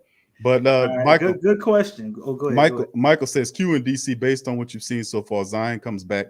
Do you consider leaving Herb in the starting lineup and moving Ingram to 2 to cover NAW start? Now, this is a very intriguing lineup, DC. I love the hell out of that. I've talked about it. I love that. I've said this maybe 3 episodes back, I believe, when we saw the emergence of Herb Jones take another step of him actually starting to score. If he's a guy that can give you that type of defense that he gives you, right? 10 or 12 points. And give you 10 or 12 points with 29 minutes, you damn right I'm starting Herb Jones. NAW got to go his ass to the bench. And I like NAW. No, that's where he belongs right now. That's hoping that he takes the jump and all of that shit. But even if NAW takes the jump or the leap and he becomes this guy that can give us 17 points a game on 45% shooting or whatever we expect out of him, 5 rebounds, 3 assists, I'm still starting Herb Jones because he just gives you way too much defensively to not do that. Matter of fact, it don't even matter at the positions. Like we moving BI to BI can stay. Herb Jones can play the damn 2. Yeah, that's right. The boy can play. Yeah, and then they can move around. 5. Yeah. He know how to play all 5 positions. DC, he might not be Chris Paul as a point guard, but he can play in the point guard spot. He had him matched up against Booker and pretty much Bridges and neutralized them when he was on them. Both of them. He's relentless, and that's the thing. And what he has, his skill set, his basketball IQ, his heart is infectious. That's the kind of player you would love. I love that, Michael. They compare him to Draymond Green, but I honestly like him more. I like him more than Draymond Green. He could be better than Draymond Green. His attitude to me and just he don't have that of him. But he don't have that sarcasm and that bullshit that Draymond Green He's very has. No nonsense, bro. Right. He's no nonsense and very mature for somebody who's 24. When you hear Herb Jones talk, I think I'm talking to a 35-year-old man. Yeah, he's an old man. Straight to the point. Man. He giving you very precise answers. No bullshit. I ain't giving you too much. Ain't giving you too little. And that's exactly his game. He talks it. He walk it like how he talk it, bro. I like him. And that was the best thing that could have happened to us this year with all of this going on is discovering him and putting him with them guys. And just like somebody else said in the chat, man, they said, man, when Zion and BI come back, we might have something because we're going to have a real good 8-man rotation. I think it's going to be 10 men.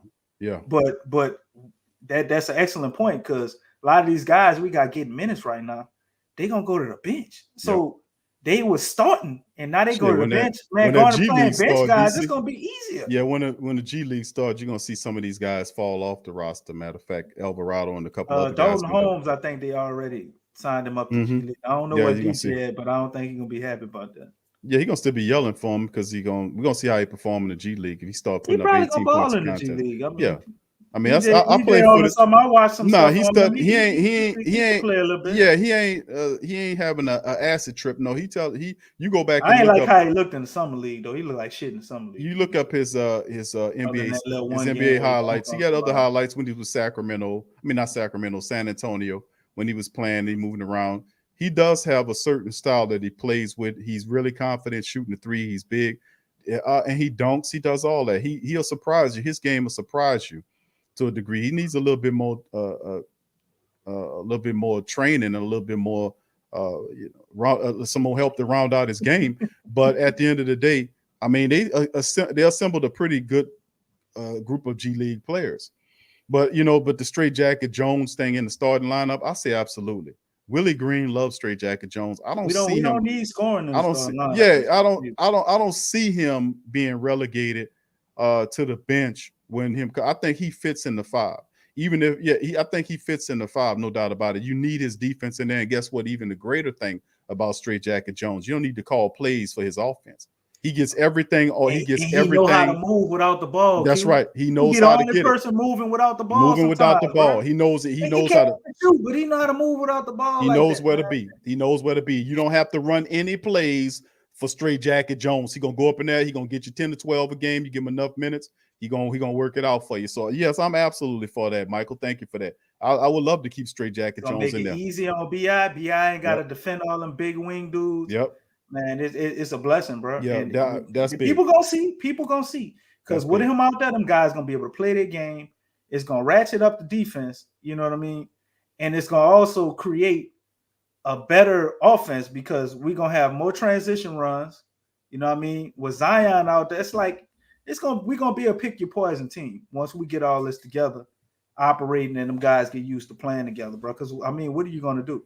Obviously, they're gonna try to always leave Herb Jones open like you see him doing now. And Herb Jones, he figuring it out right now, how to capitalize off that, man. Y'all not about to just play me like I'm trash and just leave me wide open. No, I'm going to move. I'm going to cut. I'm going to go get a bucket. I'm going to hit these threes. I'm going to do what I got to do to make sure you gotta pay attention to me. And you already know they're going to get you on the defensive end. So you got Zion, BI out there, and then the new addition of Devontae Graham, who obviously wants to just hover around the three-point line. And that's going to be the perfect place for him when Zion and BI come back. And then you're going to have Herb Jones over there being scrappy, doing what he does. And, did I not mention the rebound machine in Valen Jonas? I can't even say his damn name. You say Big V. Big before V. You hurt yourself over there. Why? Jonas Valanciunas. I was trying to say the shit backwards. But man, you got him in gobbling up space, getting rebounds, creating second points, opportunities. And then Zion doing the same thing too. It's gonna be something to watch, bro. It'd be very, very interesting. And then if you want more 3-point shooting, you bring in a guy like Trey Murphy off the bench. Pretty sure Null ain't gonna always look like how he been looking all game. He will be able to give you a scoring punch off the bench when somebody else sit down. And we're gonna have something to look at, man. So we can't fully judge this team till we see what they look like with our superstars back. And that was an excellent question. I don't remember who asked that, but that was an excellent question that got us all the way here, because that's a big thing, man. Michael Shavers asked that question. Thank you, Michael.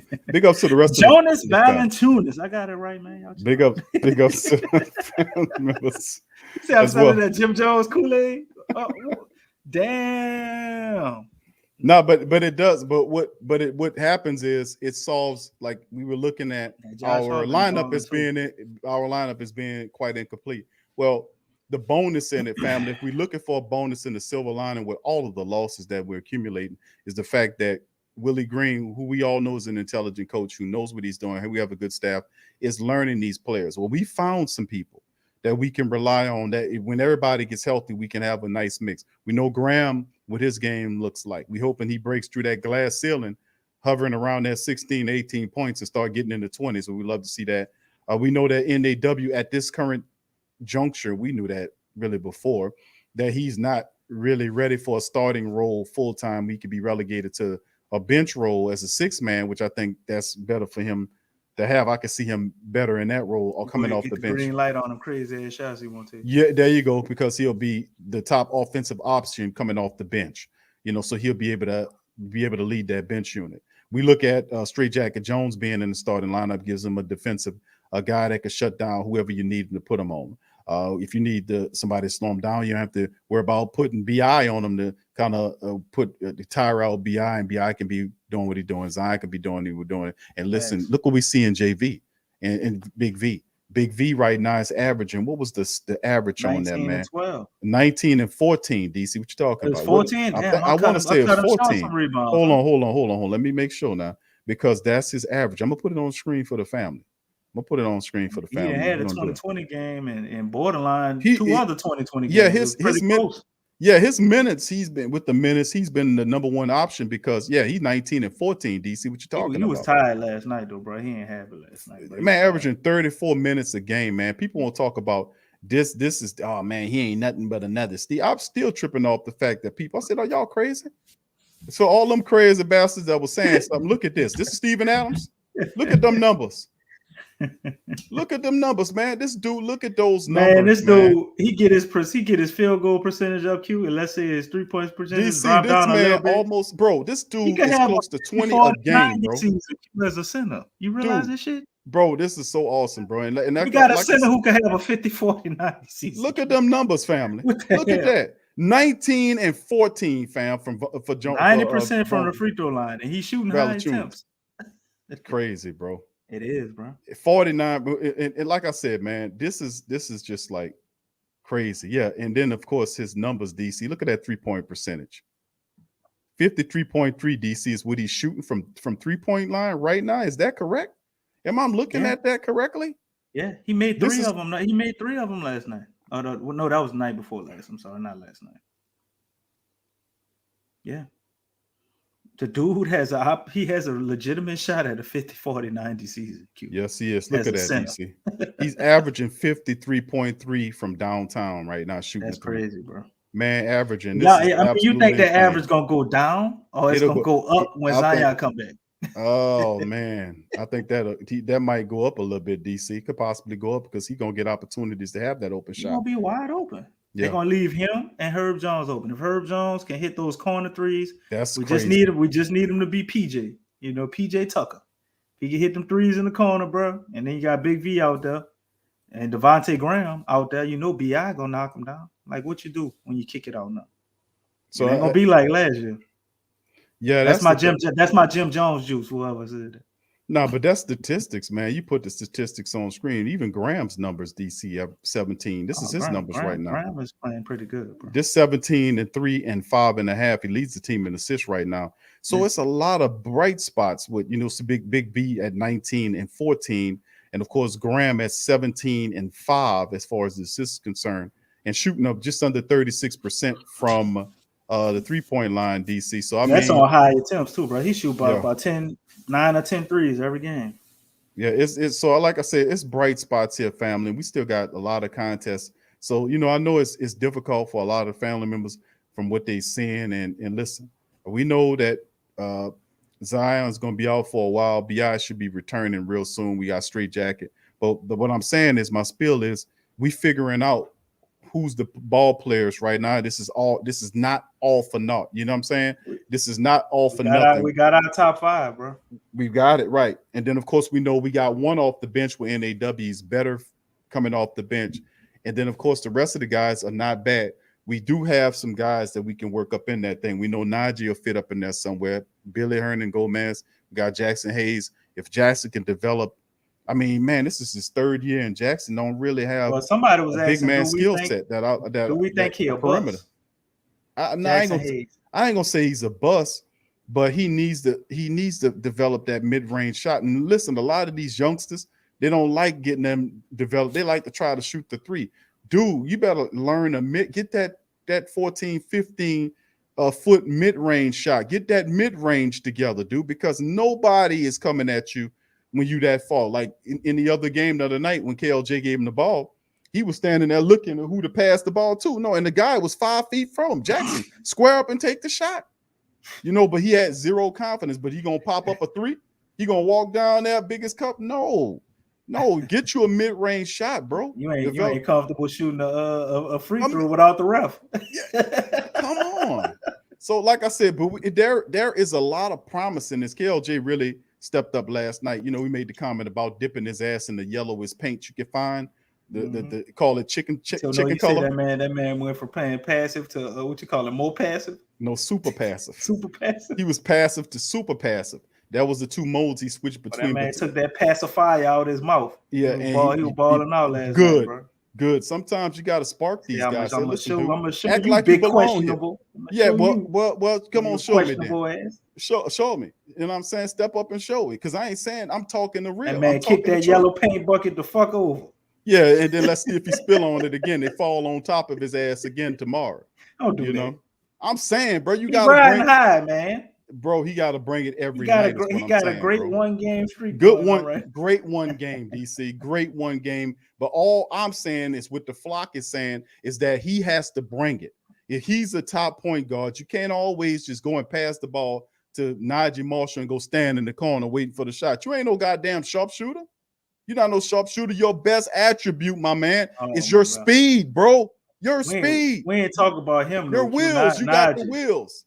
What about Najee, bro? Najee. That's why I was saying I was upset. What is going on with him, bro? Najee is dealing. Najee is going on. He's going through some shit. Listen, that's what I'm saying. He be in the paint. A lot of these, like 6'8", and he passing out the paint like he Devontae Graham or something, bro. Boy, if you don't shoot that shit, bro, listen, it's the confidence of several of them playing, but it's like the confidence invisible monster is jumping inside the bodies of each one of them. It was affecting KLJ the other night. It jumped. It's been a Najee. It's Najee the body snatchers, huh? Bro, it's on Najee back holding his shoulder saying, you're a failure. You're not gonna make that shot. He sounds like Stan Van Gundy. The confidence monster, the non-confidence monster. Well, you gotta say it right. Sounds like Stan Van Gundy. You're not gonna make that shot. Don't shoot that shit. It's bad. No, Najee, no. You sound more like that. Yeah, it says all that he got his cell phone locked. That's why I put you on the bench most of the game because you take dumb shots like that. I was sitting next to him listening to that shit. I'm gonna just be conservative. I'm gonna stand up. I don't want to get fussed at like that. You know, I'm gonna pass the ball. It's your turn. They gonna get no damn minutes.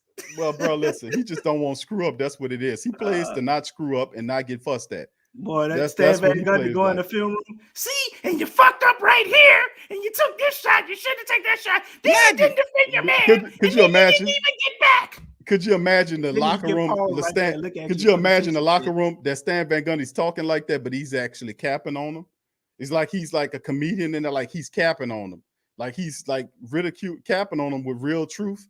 You know, like saying stuff like like I say, like what you need? Do you need your yellow paint remover tonight? You know, stuff like that to him. Could you imagine he's sitting up there all milk toast and shit? But I'm just saying, bro, the confidence. Here come BI up, man. Fuck you. All right, BI, get the hell out of here. Get the hell out of here. He ain't play with BI. He ain't play with BI. He ain't like BI. It's all about Zion. But you know why? You know where he from, DC? You know he don't play with him? From Kingston, baby. BI from Kingston, baby. You ain't gonna play with him, bro. He's from Kingston, baby. BI is from Kingston, Carolina. Well, I know one thing, BI. I didn't come here to fight with you. I'm going to eat my damn ice cream. So you do whatever the fuck you want. But Najee, you ain't getting no damn minutes tomorrow. And Kyra, you better pay attention. I'm going to cut your fucking minutes too.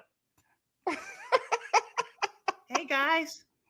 Don't vote for Trump. Vote for Biden. And then he get back on his political pro-black shit later and start. Yeah, shut up with that rock and roll, man. Just focus on basketball, man. Shit. But he was on the game talking about the game the other day. I just like, man, this is bad.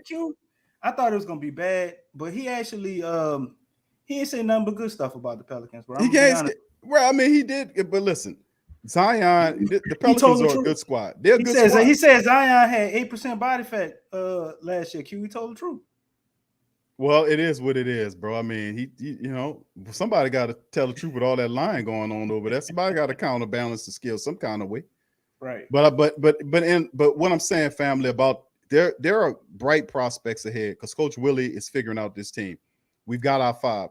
I showed the numbers, family, on several of our starters. You've seen Graham's numbers looking real good. Big V's numbers are excellent right now. He's stepping up big. And of course, we all love Straight Jacket Jones. We know eventually Trey Murphy III will wake up and start playing really good basketball to help out the bench. KLJ if he could play like he did last night and bring that game into every game, it could be something special. And of course, like we said, NAW relegated to a bench role with Trey Murphy off the bench and your 5, like Brother Michael was saying, we'll have Graham, Straight Jacket in there with BI, Zion, and Big V. Man, that is a hell of a mix. And then your bench with guys like Trey Murphy III, NAW, Josh Hart, KLJ, if he can step his game up, Billy Hernan Gomez, I'm putting before Jackson, the Palm Tree Hayes. And then, of course, you can throw whoever you want up under that thing. So Najee's in that mix too. So think about that. That's not bad, family. That's not bad at all. That's actually pretty worthy, to be honest with you. We just got to get there, man. And there's plenty of games left. And we're going to get BI and Straight Jacket Jones. We're going to start getting some stuff. We're going to start Three Stooging in this thing. Sooner or later, they're going to pick up the principles because Willie Green, man, he's not going to stop. Willie Green is not going to be up there. Willie Green ain't going to call him out like Stan Van Gundy was just doing. No, he's going to call him up. He said, I ain't going to call you out. I'm going to call you up. Right. I like that, man. That's right. Very good saying, bro. I like that. Yeah, that's right. And that's why because the last couple of coaches, there was no accountability with Elvin Gentry. It's simple. And then, of course, you're going to get the most out of a person if you let them know you believe in them. I can't beat you down. And just always beat you down. If your confidence is down, what good is me? I'm putting weights on you. You're already learning. I'm supposed to lift you up. That's the thing that helps Willie and Green. NAW needed to be beat down a little bit, though. I think his confidence was a little. I mean, NAW's problem is his shot IQ. There's such a thing as shot IQ that has to be taught. There's a time when you rise up and take that 3, and this should be a thought in your head when you coming down the court and you facing the guy one-on-one. Can I, what is it easy for me to break him down, get to the cup and get one at the line, or pull up and take this shot? Now, if you're hot and you just hit 3 of them in a row, I'm not mad at you if you pull up that shot and you miss that shot. I'm not mad at you. But if you're 0 for 4 and you pulling up taking 3-pointers, that's not a good look.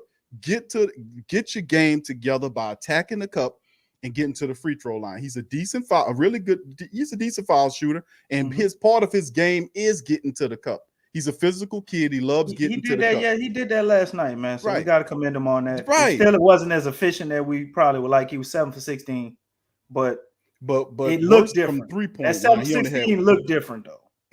When you attack, when you play, and listen, you can never say nothing bad about NAW's effort because he brings it on the defensive end. Leave it all out there. The only thing that I have a problem with NAW is shot IQ, knowing when to take that shot. That's it. All that other stuff, DC, there's other errors. His other IQ is his defensive IQ. I would have to say needs a little fine tuning. He give a lot of effort. Well, but he make a lot of mistakes. He does make a lot of mistakes. But does he make more mistakes than Jackson Hayes? Is this mistakes noticeable with Jackson Hayes? When McGee and what's this other kid? Frank, they call him Frank the Tank. What's his name? Kaminsky. Kaminsky scoring 17, and the other McGee with 18. And Jackson Hayes running around that. There was a highlight. It was a hurricane. When McGee dunked the ball, bro. Tell me if y'all put one in the chat if y'all remember. McGee dunked the ball and Jackson Hayes leaping next to him. I mean, he didn't try to. I mean, McGee goes up. He went up and dunked the ball right hard, and McGee on his left side jumping with him with both his arms down, like he was gonna go and try to defend the shot, but I don't know what he was doing. Why would you be jumping right next to him while he's dunking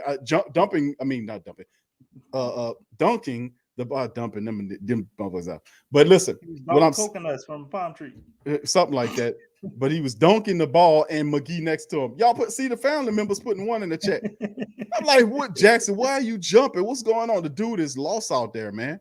And I'm like, bro, when Big V loses, when they lose Big V and V goes and sit on the bench, bro, that is a massive black hole in the center of the and it's horribly noticeable. It is so glaringly noticeable when Big V sits down. Jackson Hayes, which his offensive game is incomplete. Let's just be honest.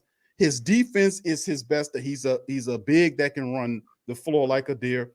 He alley-oops. His alley-oop game is decent. He'll dunk on your head. He can't shoot. He don't have much of a jump shot or hook game or any real skill type set of big would need to survive in the NBA. If another big come and say you ain't getting within 5 feet of this, what you gonna do?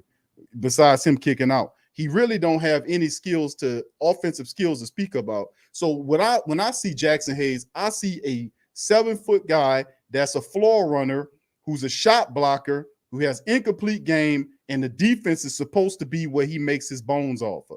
But we don't even see that. He's lost out there. Lost. His rotations are slow. He's a phase out of reality. He's 1 or 2 steps behind the guy. He switches to a guy when he's not supposed to switch to the guy. You about to put some yellow paint on Jackson Hayes? No, I'm not. He ain't no coward. He out there giving the effort. But it's just about to put some yellow paint. No, I can't never put no yellow paint on Jackson Hayes. He be out there running around doing stuff. It's just the wrong shit. Everything is slowing wrong with Jackson, and it's noticeably right. Big V is so good. That guy goes sit down. He sits down, and Jackson Hayes comes out there, and I'm like, oh my goodness, here we go. And then McGee and Frank Kaminsky and all these dudes start putting up points. I'm like, what the hell? Well, they start doing the Birdman as soon as they see Jackson Hayes. Hayes, this dude, he lighting the ass. He lighting the ass. We gonna push him around. And then he a paratrooper, bro. You give him a pump fake, bro. That dude jumping through the moon. He turned into a paratrooper. You just give him a pump fake. You pump fake Jackson Hayes. He up in the. I mean, come on, bro. We got to do better than this, bro. For real, man. We got to do better than this. But that's why Billy Hernan Gomez is out there. He had an opportunity to play last night, and I was like, man, we got to get him in there. We got to get him involved in the game. And shout out to Garrett Temple, whose Temple is now. Garrett Temple played pretty good, man. Defensively, Garrett Temple is everything that I thought he was. I'm starting to see it now. Offensively, he was making fun of him. He was out there turning the ball over and shit. Missing shots, doing crazy shit. But defensively, he started to turn it up, man. And I could proudly say now, I know Garrett Temple takes the floor. That ball is a paratrooper deluxe. Jackson Hayes. Boy, you might as well put some springs on on his shoes, bro. Because I was talking about Garrett Temple. You just ran Poe Jackson. I'm sorry, bro, because a lot of it started hitting me about like when Biggs put a move on Jackson Hayes. Man, and it's like, okay, we got McGee. We do the same shit every time. He jump at pump fakes on point guards, bro. I don't get that. Like, what? You 7 feet tall, man. You don't jump at. You just raise your hands up. That's more than enough. I don't get it, bro. I saw you say he be at the 3-point line on defense. That's part of the defense, though, because the thing is, he's supposed to. They were doing this the blitzing as they were blitzing Chris Paul, where they try to pressure. And you blitz, and when he goes to pass, Jackson is supposed to rotate down and get to the spot. That was by design. And he actually was executing it very well sometimes. But with Jackson Hayes and the paratrooper that he is, he's a paratrooper. It don't take much, to kind of throw him off. All somebody gotta do is hit him with a quick fake or something on a cut. And he way over somewhere. He run DC. Look, I hit my button on my chair. Go ahead, DC. Let me fix that. So he jumping, man, at everything, anytime. So he just gotta get his awareness better, know who he is, man. I mean, the dude's 7 foot tall. There ain't no reason for you to jump at everything. He's a paratrooper. You ain't gotta block every shot. It's okay just to alter some shots. And what I wanted to get at Q, because you done pretty much said every negative thing I could possibly say about it. That's not negative, it's truth. It is truth. It is true. But I mean, it's it's the negative side of truth. He ain't giving you a lot to be positive about. But the thing that I do remember with Jackson Hayes, and I keep harping on this, man, because every time we get to the stage, he's playing horribly. I don't like what I see. The shit is embarrassing. I feel the same way y'all feel. But I also understand that Jackson Hayes didn't start playing basketball until he was a senior. He had 1 year at college where he played a certain way, or they taught him some stuff. right? Then he come in the league. Alvin Gentry teach him how to not play fucking defense.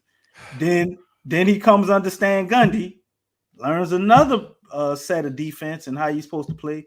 And then he comes into his third year with Willie Green, and he got to learn another way to play. So, and what do we see constantly with Jackson Hayes? We see him go out there, make all type of mistakes. We complain, look like shit. And then towards the middle of the season, it starts to get better. And what they call him, air haze.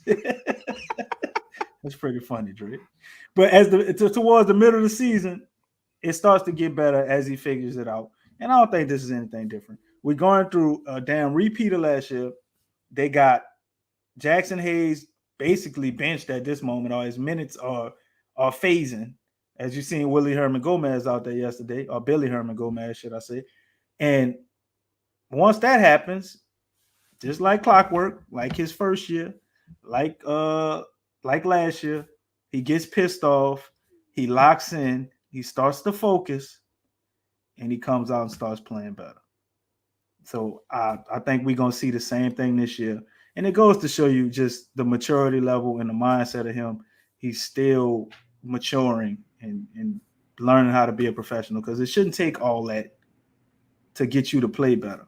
But I know y'all remember the Jackson Hayes last year when we had, yeah, he's still a paratrooper. But I know y'all remember the Jackson Hayes last year when we had the problem in the pick and roll. Steven Adams was getting cooked out there. And we started playing Jackson Hayes, and guess what? We was able to resolve that problem. So he's jumping out of planes, and I ain't spinning shit, but he's spinning around when people hitting him with the fence. But I'm not a prisoner of the moment, though, Kenneth. And I understand that all of this happened last year. But all this happened last year, Q. Bro, you went all the way back to college trying to spin that. The reason boy ain't stopped playing basketball. He was the damn wide receiver. DC, tell his 12th grade year in high school. DC, how long has Jackson Hayes been in the league? We know he a project. Did you tell me I forgot, DC? About 2.5 years, not quite 3. But This is third NBA season. This is third NBA season in the league. He correct, should be DC? further along, Q. He should be doing better. But I'm not ready to just throw him away and say, yeah, I'm telling the truth. Yeah, tell the truth. I'm not ready to just throw him away and say he ain't gonna never be shit. Like I've seen a lot of people. I don't think people trying to throw him away. I'm not saying us. We not in the flock, but a lot of people are pretty much done with Jackson Hayes at this point. They want us to trade him. They wish he get benched, cut. Like they want him to go to G League. They just done with his ass. I'm not that far along. I think he still can put it together and be a benefit to this team. He got a lot of talent, but he ain't got no skills. No skills at all. Yeah, Jackson Hayes, man, this is his numbers right now through the season. Air Hayes, that boy what Dre put up? Dre put a damn shoe up there talking about Air Hayes. Boy, DC, I'm going to get them new paratroopers. Going to get them new Hazes, boy, tomorrow, bro. Wait, man, where you buy them at, Bird, man? Man, bro, you get them from Nike, bro. Get them How many colors they got? All one color. Oh, I thought you were gonna say they had tree. No, not tree. Uno. They got one color? One color. What color they come in? Silver. They all silver? It's all silver. What the logo look like? It's a guy jumping out of an airplane. Get them new paratroopers. I'm gonna get them new Air Hayes, them paratroopers. Them Air Hayes. The paratroopers. All right. Yeah, That's fire, man. dog. Yeah. I might have to fuck with them, Bird, man, dog. Yeah, bro. You got to get them there, bro. 5.43. Air Hayes, bro. The new paratroopers, man. Got to get them new paratroopers. What they good for, Bird, man? What they good for? You put them on your feet. They basketball shoes? Nah, they for stunting. You mean stunt like skydive? Nah, man, stunting, man. Showing out, DC, man. Where you from, bro? You ain't from New Orleans? I'm from New Orleans, but I know, that we got all type of ways we stunt out here, you know what I mean? I thought you was talking about stunting like the white boys, I don't know what you talking about. I said stunt, homie.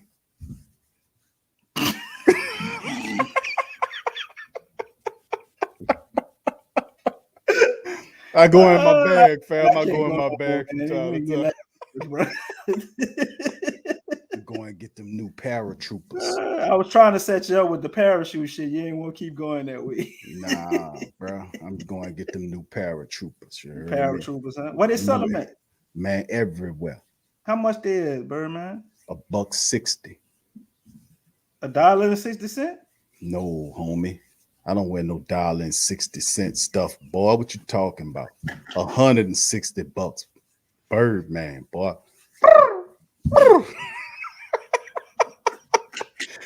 And coincidentally, this is the perfect show for the Birdman.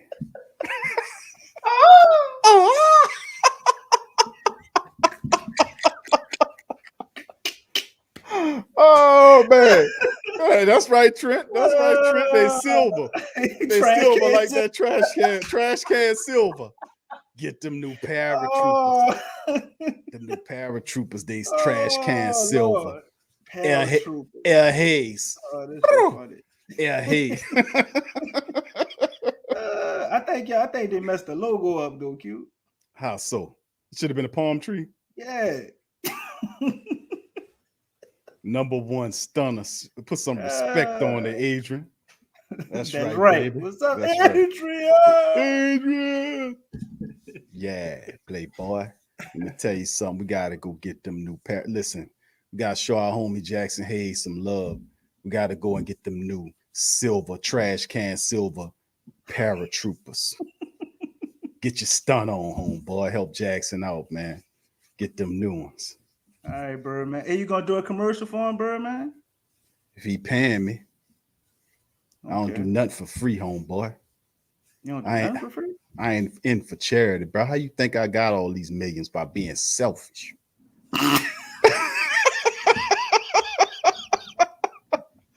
Do it look like somebody like this gonna give you anything? You giving me a goddamn laugh right now. Boy, you gotta pay for the laugh, bro.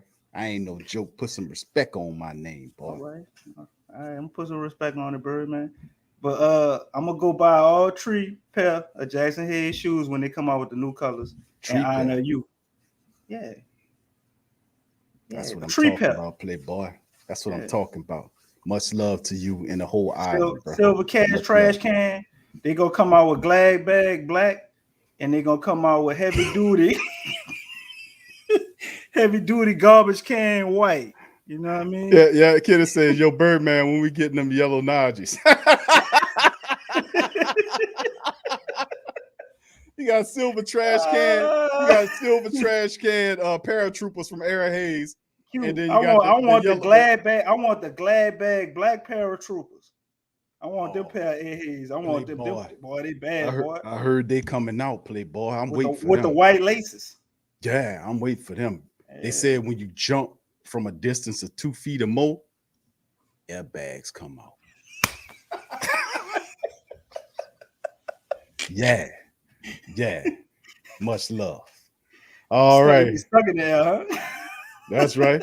The sail gonna come out and you're gonna float to the ground, playboy. How you love that? Yes, indeed. But anyway, family, listen. We're gonna cut out on that. I hope y'all enjoyed the show tonight, family. Much love to y'all. Appreciate y'all. And we just wanted to bring some love to the family members as well. Because right now the Pelicans is not doing too well. Still early on in the season, but listen, a green pastures or clear skies, sticking it to Jackson Hayes paratrooping, but clear skies are on the way. I mean, clearer skies, to be honest with you, man. We found who we found. We got, Straight Jacket Jones is the truth. He'll be back. BI is going to be back. Maybe KLJ can keep this going. KLJ can look good. Ultimately, Graham playing Graham stepping it up. Yeah, we got some bonus. There's some great stuff going on in the Pelicans, man. We just got to get some other guys together and doing it. And like I said, Coach Murphy ain't gonna continue to play as bad. They ain't gonna struggle forever. Trey Murphy's not going to give you 0 points in 14 minutes. He's not going to do that. After yesterday's game, he's going to come correct on this next game. And the crazy part about it is, if you were to ask anybody before the season start, which one would start first, would it be Trey Murphy III or Straight Jacket Jones? They would say Trey Murphy III, because how really good that kid is. So him coming off the bench, Najee Marshall, Josh Hart, those guys will up their play. I think Billy Hernan Gomez gives you a very good big, not a lot on it defensively, but he's an effort guy. Some kind of way he gets the ball in the cup. He makes great passes. He does rebound as slow as he is.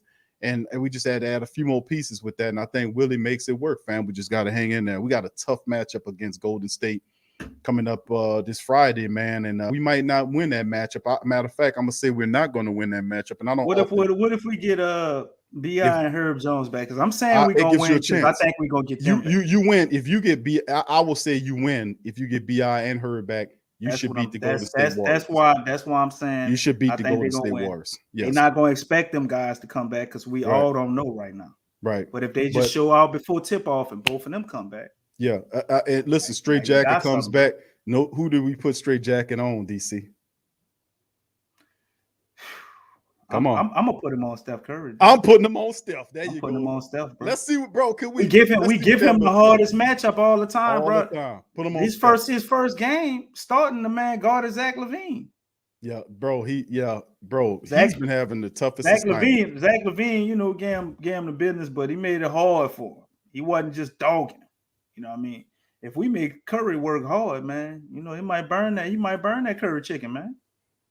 You know what I mean? Well, yeah, that was a good reference right there. I wasn't even going to go with that, DC, but thank you. Oh, I knew your ass was going there. I wasn't going there to that Curry chicken. See, I wasn't going to leave Chef Curry alone, man. I wasn't going to even say nothing about all that. But thank you, DC, for doing that. It's the truth is in the plantain pudding.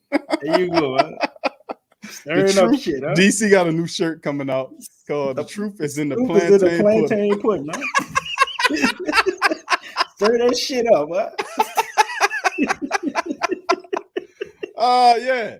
But yeah, no doubt about it, man. If BI plays and Herb plays, I'm picking the Pelicans. But it's just too much for me to say that they're going to beat the Golden State Warriors without BI and Straight Jacket. They had a good effort against Sacramento. They cleaned up the penalties. They won. And then we've been saying it the last several games, family. You hit your free throws. You stop turning the ball over. You get a couple of those wins. You don't think the Pelicans are learning? I mean, they got to be learning, because each performance, like before when it was getting plastered, you start seeing efforts and then stalled out play, like the 12-point fourth quarter from last game. A lot of this stuff should improve as they get more and more into Willie Green's system. He found the guys that he liked. He just got to clear up that bench. And I see them being able to get over the hump. We get BI and Straight Jacket together. That'll give us some confidence. Hopefully we can get those guys back for tomorrow. That way we beat Golden State to give them some confidence heading forward, because we got Brooklyn on the horizon too. So, I mean, it's a lot of really tough games going on down the line. And look, the Pelicans are talented, bro. We just got to get on the same page, stop turning the ball over, and start doing what we got to do. Bright side, DC, they were hitting the free throws. They are hitting the free throws at a higher clip. I mean, in the 90s. We're in the 80 and 90% is most nights now. So. Yeah, that's positive. Like 14, 15 attempts. They missed one last night. Prior to that, they missed turnovers are down from what they were in the beginning of this losing streak, which was 20 plus. So I mean, like, you start to see some of these numbers reduce. We're just paying attention to the number that matter, which is wins and losses, which you're supposed to. But if you look behind it, you can see some of the bad numbers are coming down, and you see the efforts there. We just get some of our ball players back like we supposed to, and we'd be fine. So, like I said, it's bright spot. They almost got to play perfect at this point, Q, and I think that's very difficult for a team to come together. Newly constructed, still getting in their chemistry to do on a night-to-night basis. But we definitely should have more than one win. I think we all agree on that. We didn't let some games slip away. If I'm being honest, even with BI being hurt, Zion being hurt, we should have at least 3 or 4 wins, man. This team should not be 1-8. You know what I mean? We should be around 4-5, 4-4, 3. You could say 3-5, somewhat. We should have at least a couple of more wins. So I think that's what kind of frustrates the hell out of everybody. And then just the ineptitude we see in spots, because it's frustrating when you see a team, they come out there and they go blow for blow and you know they're undermanned, but they're going blow for blow with the team. You're like, all right, you may have a shot to get your hopes up. And then, you know, they're just like a goddamn puppy, man, who you taught some new commands and you think you got it down and you just piss all over the carpet. You know what I mean? You thought you had him well trained and he's potty trained and shit, and he's just pissing shit right in front of you on the carpet.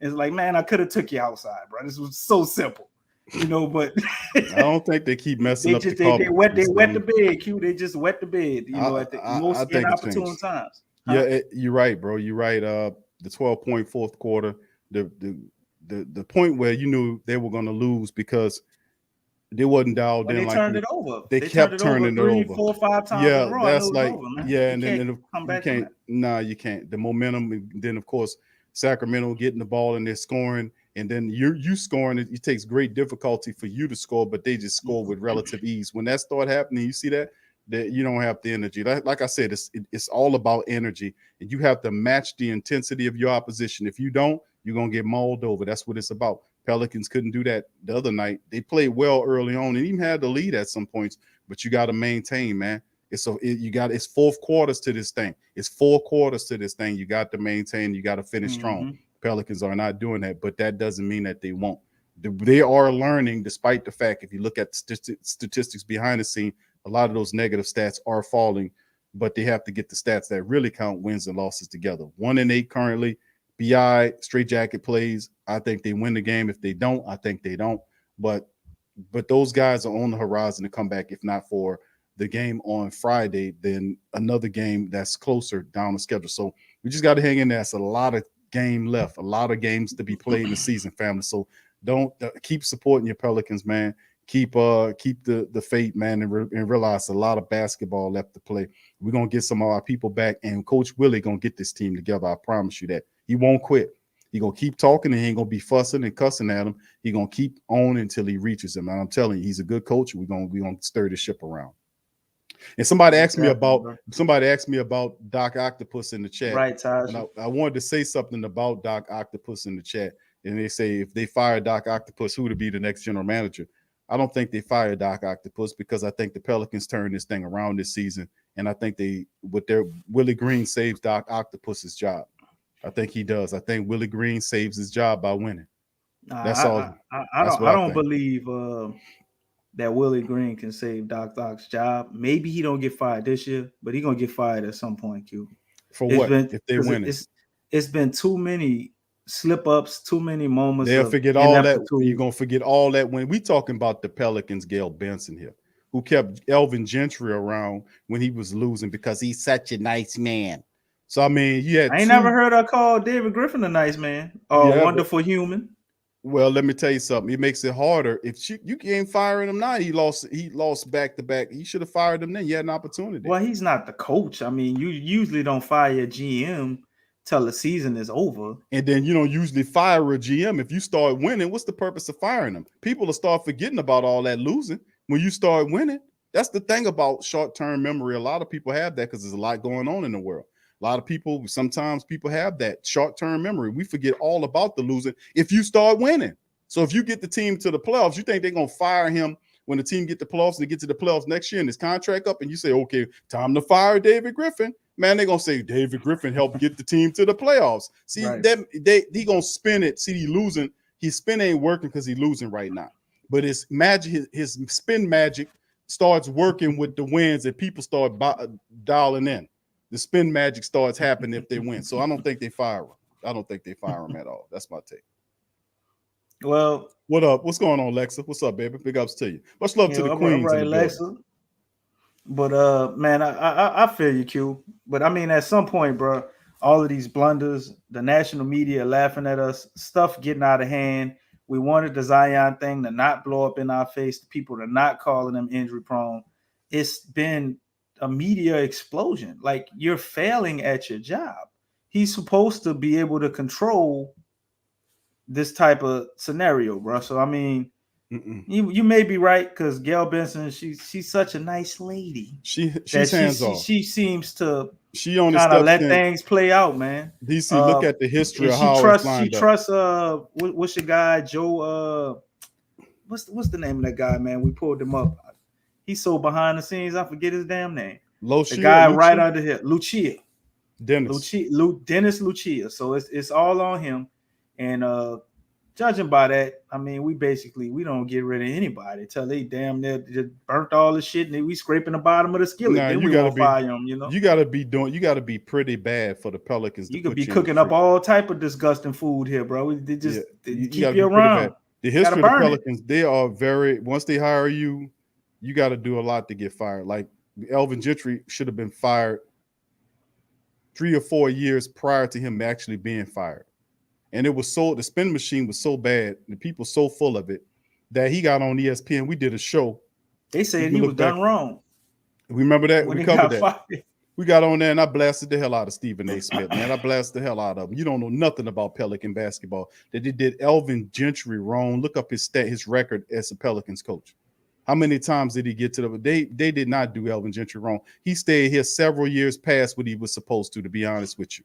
He should have been fired when the new administration came in here. Well, they're just looking at the fact that we got Zion and Zion looking like he gonna be something, and now all of a sudden we get rid of Alvin Gentry, and that's what they talk. They was on the whole pro-black thing. It's because he's black and blah blah blah. No.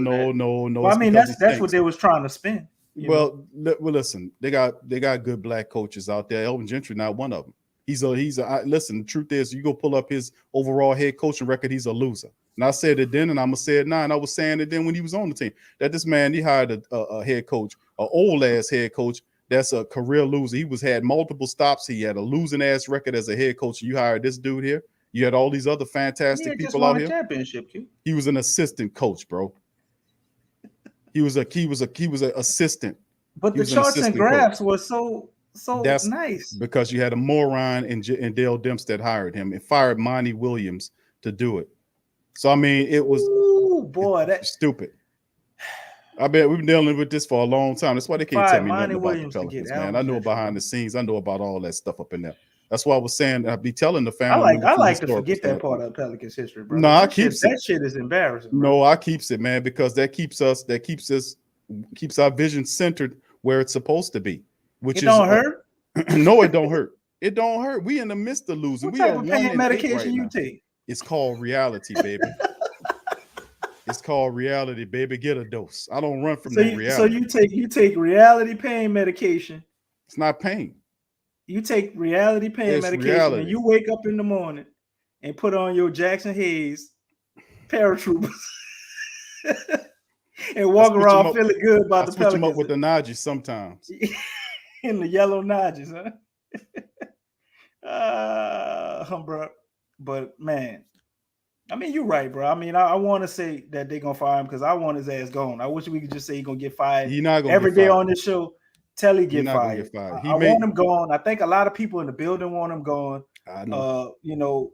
Like, what is it gonna take for him to get out of here? Then would be my question before we go ahead and get out of here, bro. It's not going. He has to lose this year. So he's gonna be here.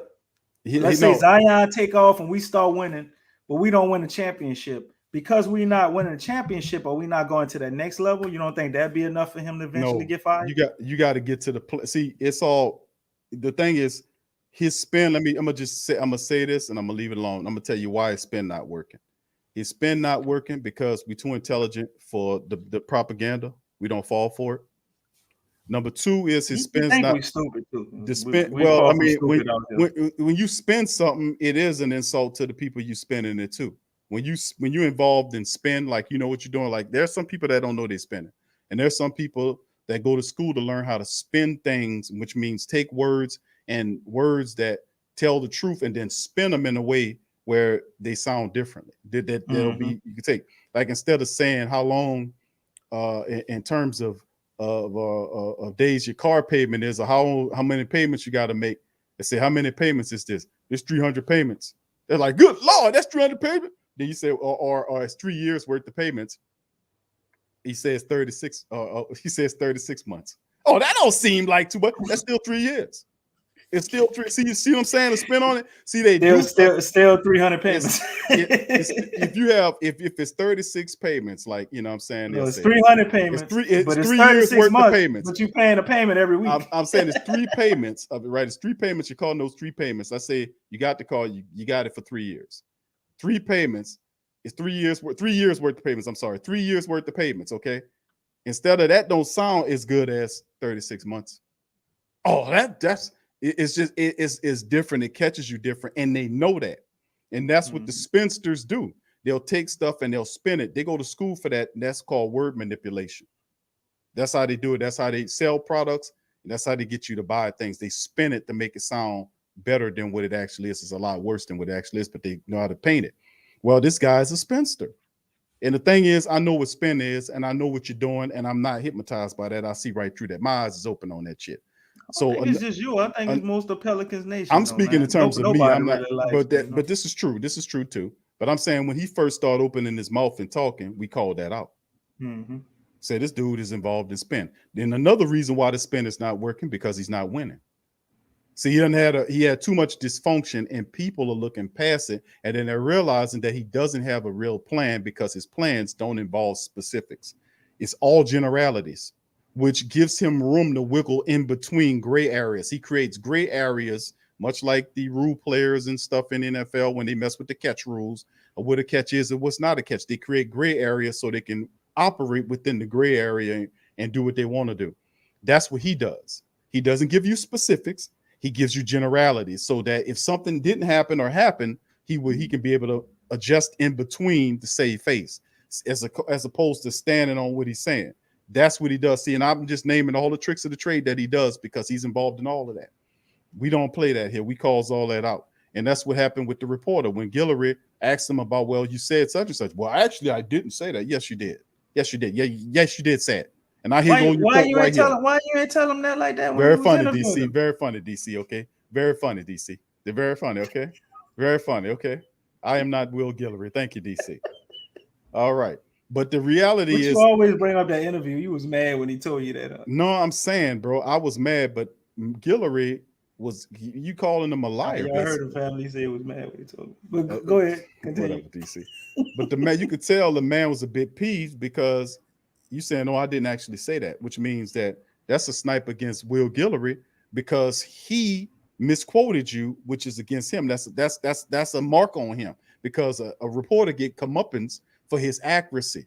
Not only that, but telling the truth, being consistent, and he gets points for his accuracy. A bad reporter, people ain't gonna listen to him because his facts all over the wall, and he's like, you can't trust that guy. His facts is over here one day and next one. But they get respect because they got a stable message, they own point, they're professional. A part of his professionalism in his name is he gets the quotes correct. He quotes the quoters for verbatim. And he did that, and Griffin told him he didn't do it. I didn't say that, which means that you misquoted me, which kind of put a mark against him, and he had to come back out. He wrote an article on that, putting his quotes up in the article. So he didn't check him on that because it's a certain professionalism that he has to have to keep that press, that goddamn press badge. And right there, I would have said, nah, you can keep your press badge. You ain't gonna sit up here and call me a liar and say I'm misquoting you. Here go your quote right here. And we'd have went back and forth to say, you didn't say that? The next show, it's like, oh, Big Q is not allowed to come back in the Pelicans building anymore. You know, well, listen, I thought, you know, and I ain't gonna get into all that. But anyway, the reality is that's why his spin is not working. Now, that changes because he finally got it right. He hired the correct coach at third attempt, 3 times. He finally got it right. That's why his job will be safe because the Pelicans will get in the playoffs this year. They will get in the playoffs. And once they get in the playoffs, they're going to stay in the playoffs because once you get that young team in there, they're going to start building on that. And then when they do that, you're never going to get them out of there. Then he's going to start talking to you and saying stuff like, well, we worked together to do this. And then he's going to try to steal the credit that he got the Pelicans in the playoffs when none that could. But he's going to try to rewrite history. Listen to me now. He's going to try to rewrite the history just like he did with Cleveland, where David Griffin helped give the Cleveland Cavaliers a championship when it was LeBron James orchestrating the moves, telling them what to do. You see that? He's going to try to rewrite the history. That's what a foul-mouthed octopus will do.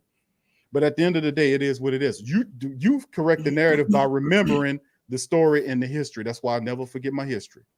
And I'm always like, when he's trying to post high, you do him to repeat it. So remember right now what you're going through, because I'm telling you how it's going to be. You're going to make the playoffs this year and next year, and then you're not going to get him out of there. He's going to stay in there, but then he's going to take credit for it. Well, we got him in. You're going to hear people start writing articles. David Griffin turned the Pelicans around. He failed at first, but then you're going to see him start to spin it. You're going to see the spin kick in, and people going to believe it, because they're winning. And you're like, David Griffin did turn them around, Q. You was up here cussing at him, calling him the octopus. Now look at it. He got us the 2 back. Watch this. Watch this. This ain't nothing new to me, man. Watch this. Watch them people come and say that shit to me. And I'm going to pull back and remember this show right here and say that I called everything that you're doing and what you're saying right now. You ain't going to get on all of that, DC. Forget about that. They're going to start winning this year, and he's going to be in there. So forget about it.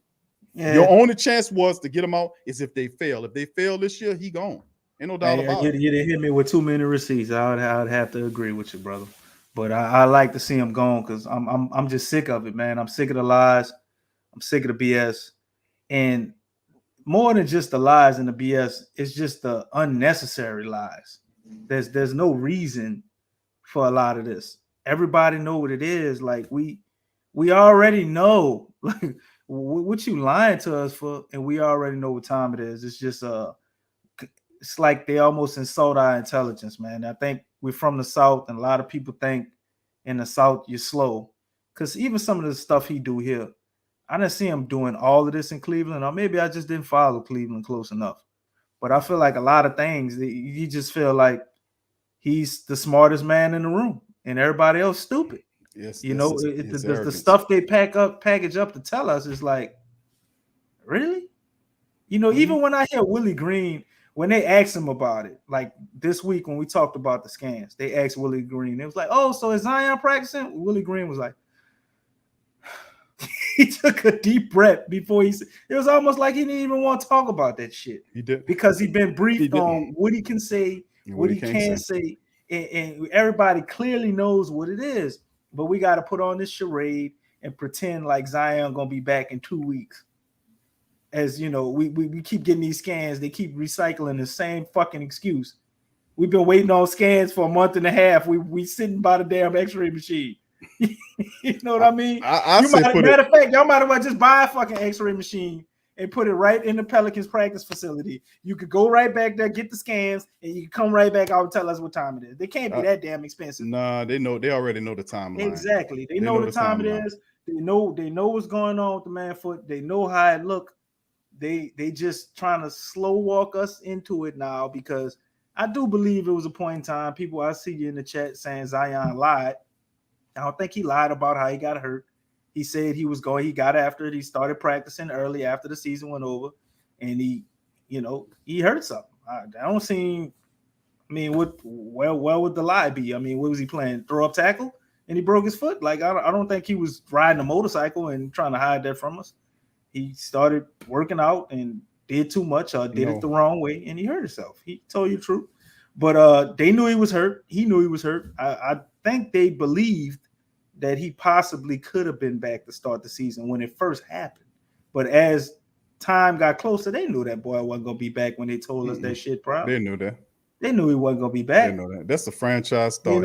They knew what the time, how long that take. Right. The whole thing, what it is, he just didn't want that smoke.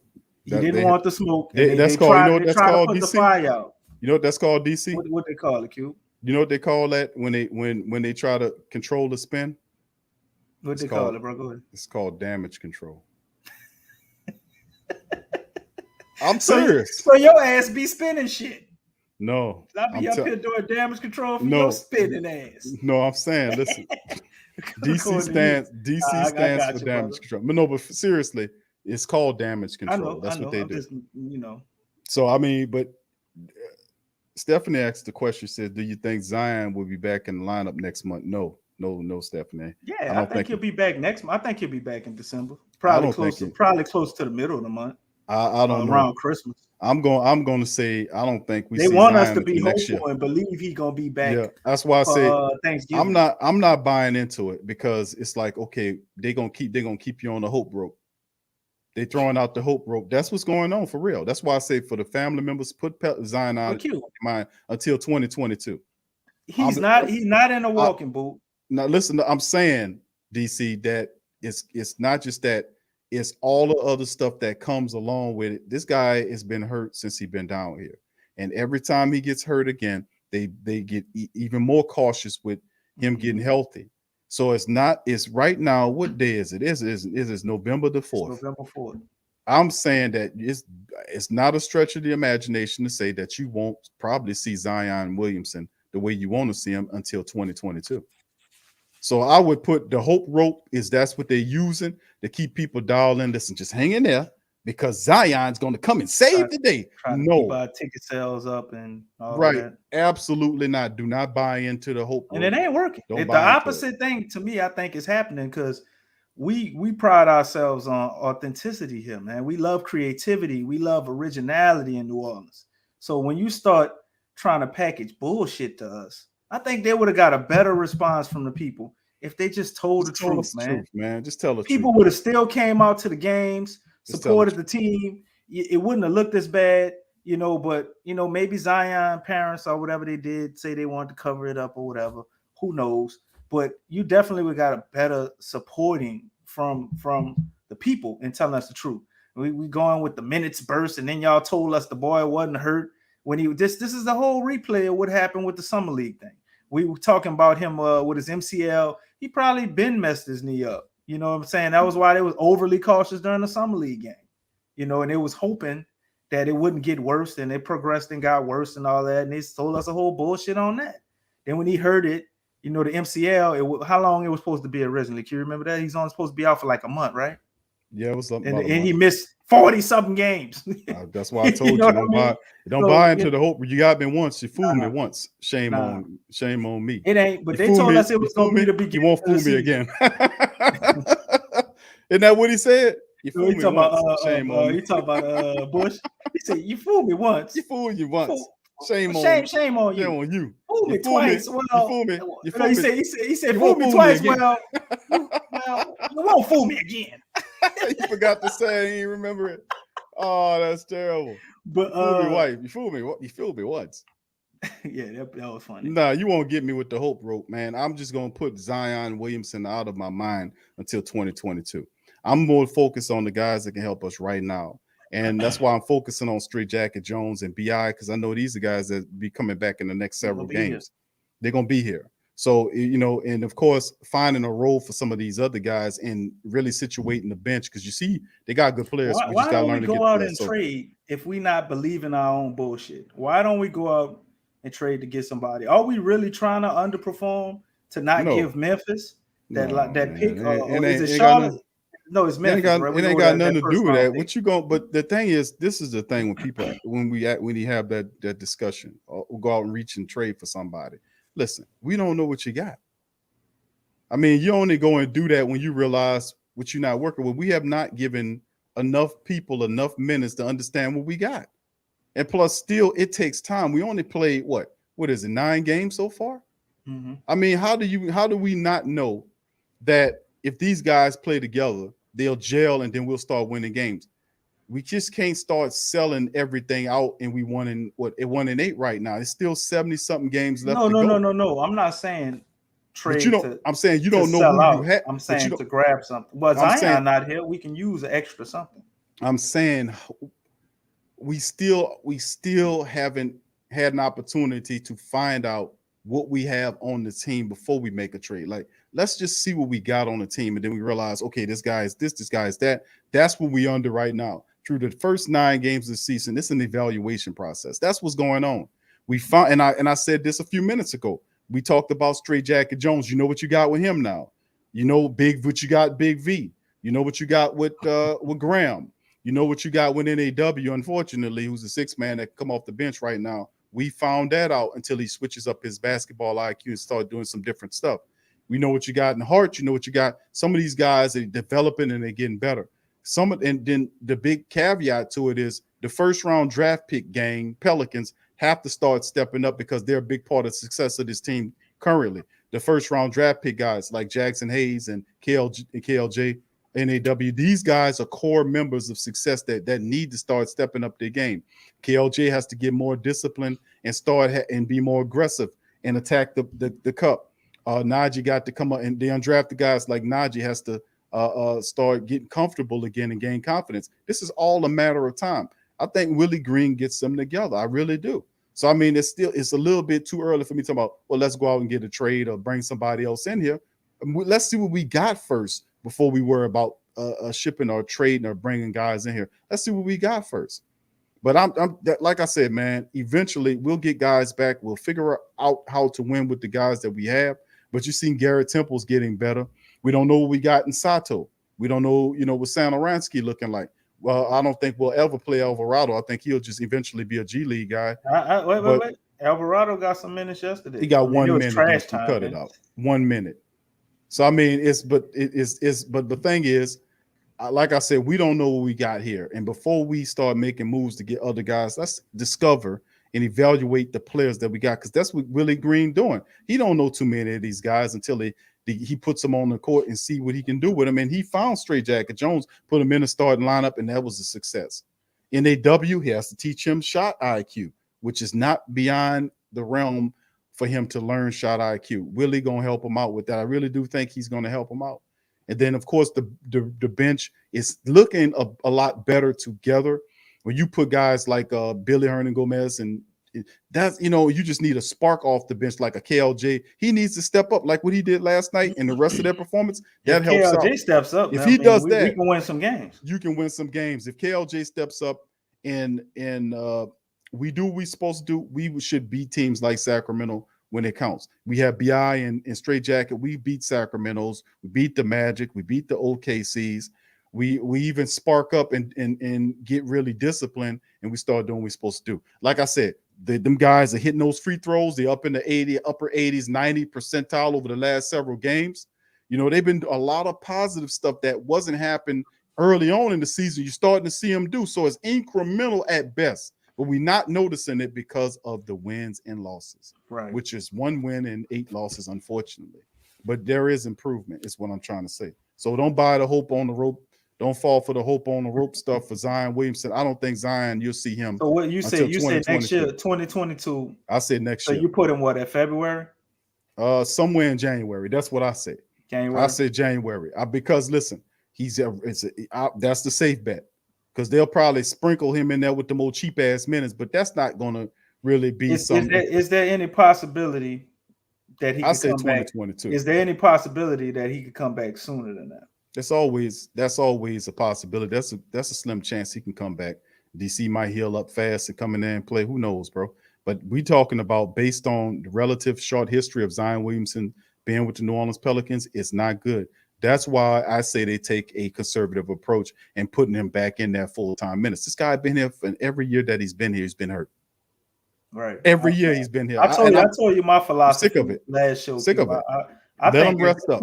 I think for the most part, his foot is probably healed up, but he didn't put on so much weight that they don't want to let him play like that. I honestly believe that. Or if his foot is still injured, it's not as bad as we thinking, but it could be to January, like you're saying. He has to come down on the weight that he gained, man. I don't think they're gonna let him go out there and play at the weight he is, because they don't want to risk getting him hurt again. And I also think they talked to him because it was a big thing to Zion that he hated the burst. He hated the burst shit. So they're trying to make sure he's fully ready.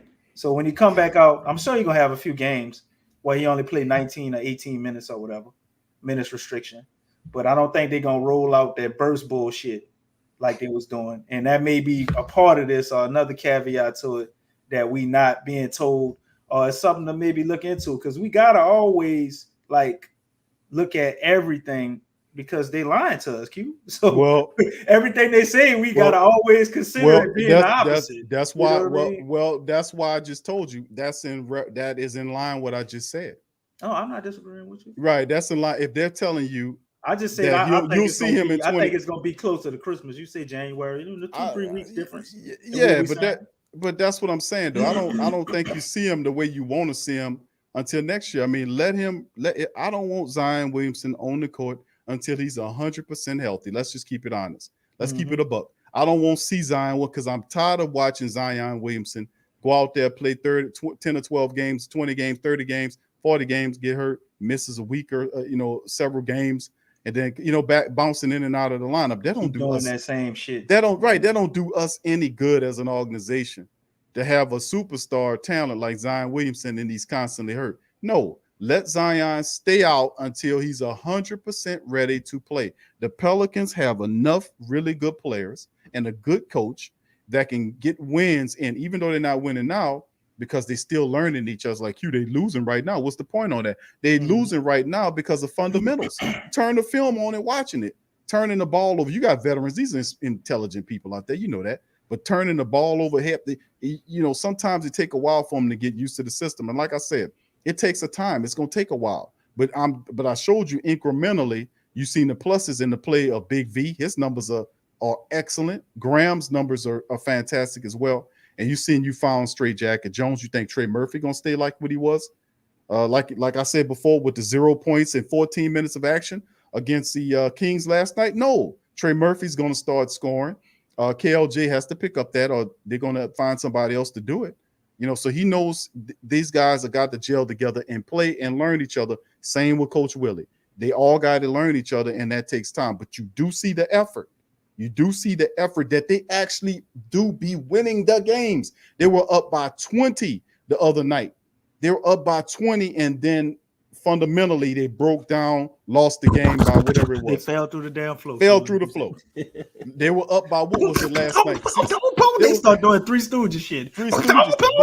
Touching drums and poking shit in the eye and shit. Right, falling through the floor. It was crazy, bro. Drum sounds and shit cracking. I couldn't believe how they just started to collapse like that. It'd have been different if I felt like Sacramento was forcing them into those. It was just self-imposed. Ball going off your foot.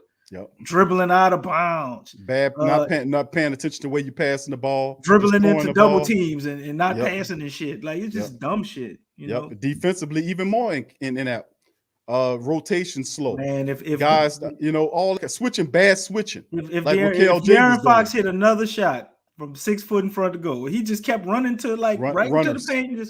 Nobody there. Nobody's there. Same thing with Atlanta. The Atlanta matchup. The Pelicans. This dude shooting 19% from the 3-point line. Like, well, how y'all keep letting him get to the cup? Nobody reads the scouting report, apparently. Fundamental breakdown is what I'm saying. It's going to take a time for them to get it all together. Because listen, even with the Atlanta matchup, the Pelicans could have beat the Atlanta Hawks. What happened? They allow rim running by John Collins. He cleaning up the paint. They looking somewhere else. Fundamental breakdowns. So we got to clean up. Fatigue, Lex Drew. Could be. I mean, it could be. I mean, but like I said, fundamental breakdowns, and they have to clean all that shit up, man. But like I said, they be out in a lot of these games. The Pelicans are in it. They're winning the games, but can't hold the wins because of, like I said, fundamental breakdowns. The breakdowns tied to them not hitting free throws, or perhaps they bad defensive switching. One of the worst and egregious offenses is poor shot IQ. Taking poor shots as opposed to attacking the paint and putting them on the line, slowing the game down. Like you have some of these games, attack the paint, slow the game down. You know what I'm saying? Get to the line, get the free throws. So I mean, and it's like what about some of these games? Sometimes you got to force them some guns to call the blow the whistle. Sometimes you got to. If you got to get there, you got to get them to force them to do what you got to do. If the three ain't falling, you got to get the cup and score one way or the other. It's either that or lose the game. It's all about will. So like I said, is Willie Green a good coach? Is he a guy that can teach them to play the game the right way? Yes. If it's yes, then it's all a matter of time. Do they get it done this year? I say yes. With 70-something games left, eventually the Pelicans will catch up and they will be in the playoffs. And I still got them down. So I'm calling it. I said 43 to 52 of 55 wins, whatever. I don't think I said 55. Might have been like 52, 53. I still got them in that range, man. Maybe closer to the low end now, but I still think the Pelicans win 40-something games. I mean, this team looks better than last year. We had a horrific start several times with this new set of guys. We've won at least 30-something games. Well, we won 30-something games last year because we had a full season. And I definitely think they win more games than they won last year. So for them to get 10 more wins than last year and win 41 or 11 more wins, 42, somewhere around there, I think it's still very likely. All hope and loss, but man, it's hard watching these games, Q. It's very depressing seeing your team go through this and you won the root for them. It's very difficult, man. They don't give you a lot to root for at times, but it ain't gonna stay like this. they definitely will pick it up. Things will turn around because we're seeing guys grow and learn right in front of us.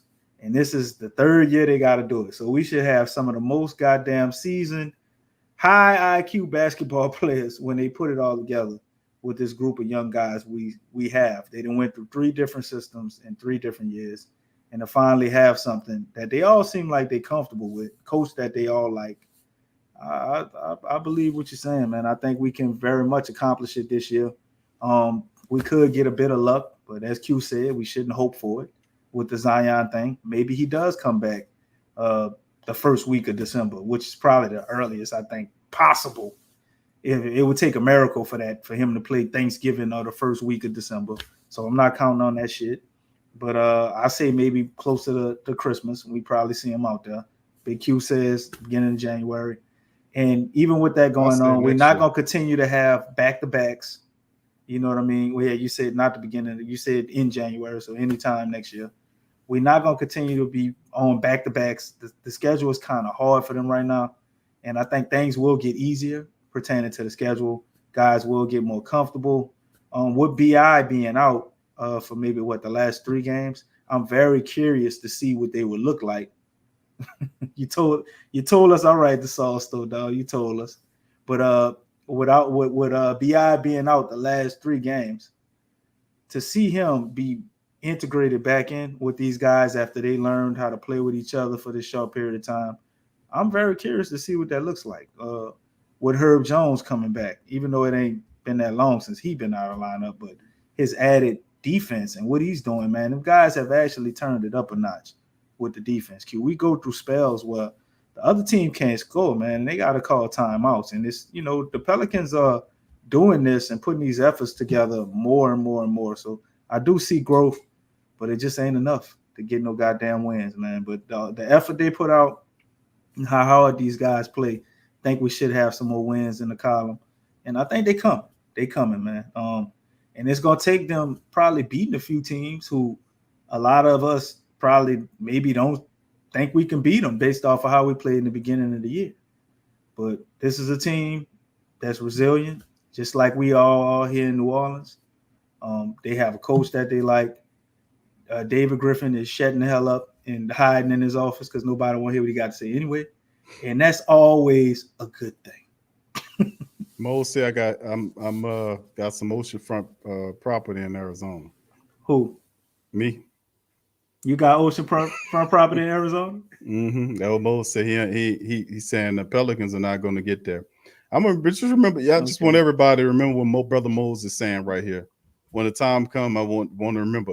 It's all about, you watch basketball, seasons of basketball. There are 70 games left, 70 something odd games remaining in the half the league season. Is not going to be where you think they at the end of the season. It happens all the time. Every year it's the same damn thing. When they got teams right now, there's about 4 or 5 teams that people swear to God going to take over the world, and they drop off. Something happened. Exactly.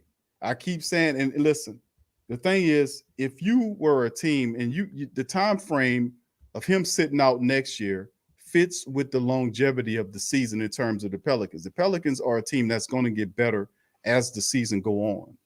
So it's not like it's 20-something games and the Pelicans, they are 1-9. No, this is 70 games remaining, man. And you talking about talents like B.I., you talking about Willie Green. So the only thing Willie can do once he gets Zion and Straight Jacket Jones and B.I. and all these guys back is 30 goddamn games for real. I mean, do we really believe that? Oh, he only going to win 30. No, you're in your feelings right now because the Pelicans are 1-8 right now. But logically speaking, that's a part of like, yeah, how you feel about the 1-8. I don't like the 1-8, but at the same time, when we talking to the flock, you have to be able to a degree, take your emotions, set them on the side and be logical. But, and kind of really truth in essence is if you can put them together and balance them, you get a great vantage point. So what I'm saying is my mindset, and you might not share that, and that's fine. We'll see who's right eventually. I got a simple It'll be short time. Hold on, let me finish this, DC, before I lose it. Brother. But what I'm saying is, at the end of the day, then we'll close the show after your comment. But I'm saying this: there's plenty of time. The timeline fits the Pelicans' development. They need time to learn to play. you are seeing that they are playing better. Before they were losing by 20, they were doing all this kind of stuff. They are losing the game, but you can see in some of these games, they're winning the game. In some of these games by double digits, and then they'll have breakdowns, and then things will occur. But if you look at the small stats and free throws and all this other stuff, you can see improvement there incrementally. But we're not paying attention to that because we're in our feelings about them being 1-8 and the worst team standing right now in the NBA standings. And then the incremental, the small numbers that we're looking at, there are improving. So I have to put that aside, that emotionalism aside, and look at the stats and say, well, listen, I see improvement there. And for instance, if you really think Willie Green is a smart coach, who's disciplined, who's a good communicator, and a really good motivator, who knows how to talk to people, then you would understand and know that there's plenty enough time for him to get 40 or 45 wins in a season. I mean, especially when you get BI, eventually Zion, BI, Straight Jacket, Graham, Big V, all going to be together. You realize that, right? Eventually, they are going to get healthy. And when they get healthy, you mean to tell me they're not going to win 40 games?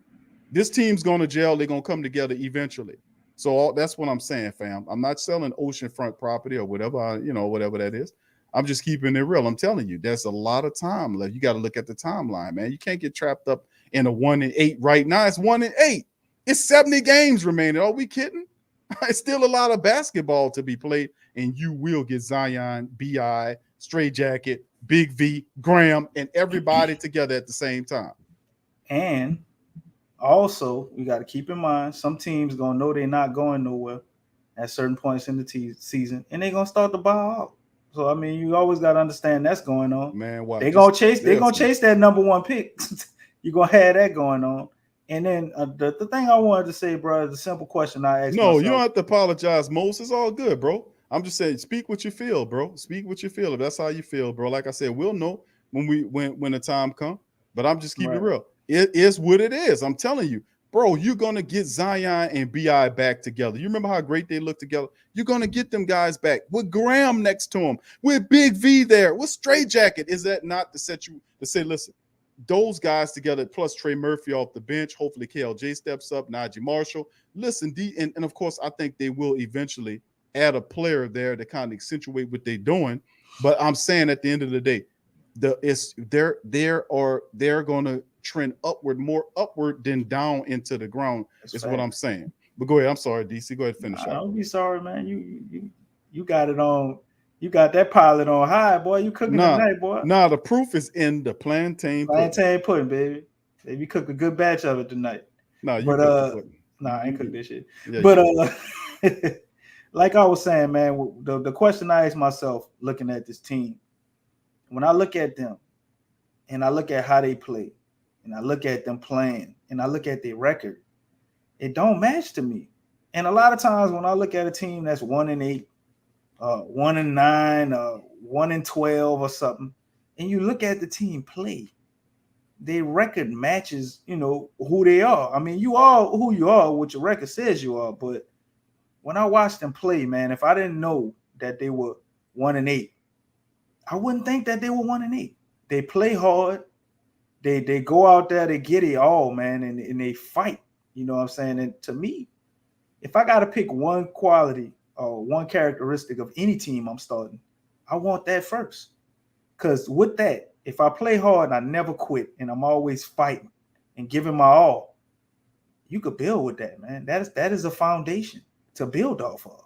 Because if you got somebody, I don't care how sorry they is at whatever they do, if they get a all and they fighting all the time to whatever they're trying to learn, eventually they're going to get better.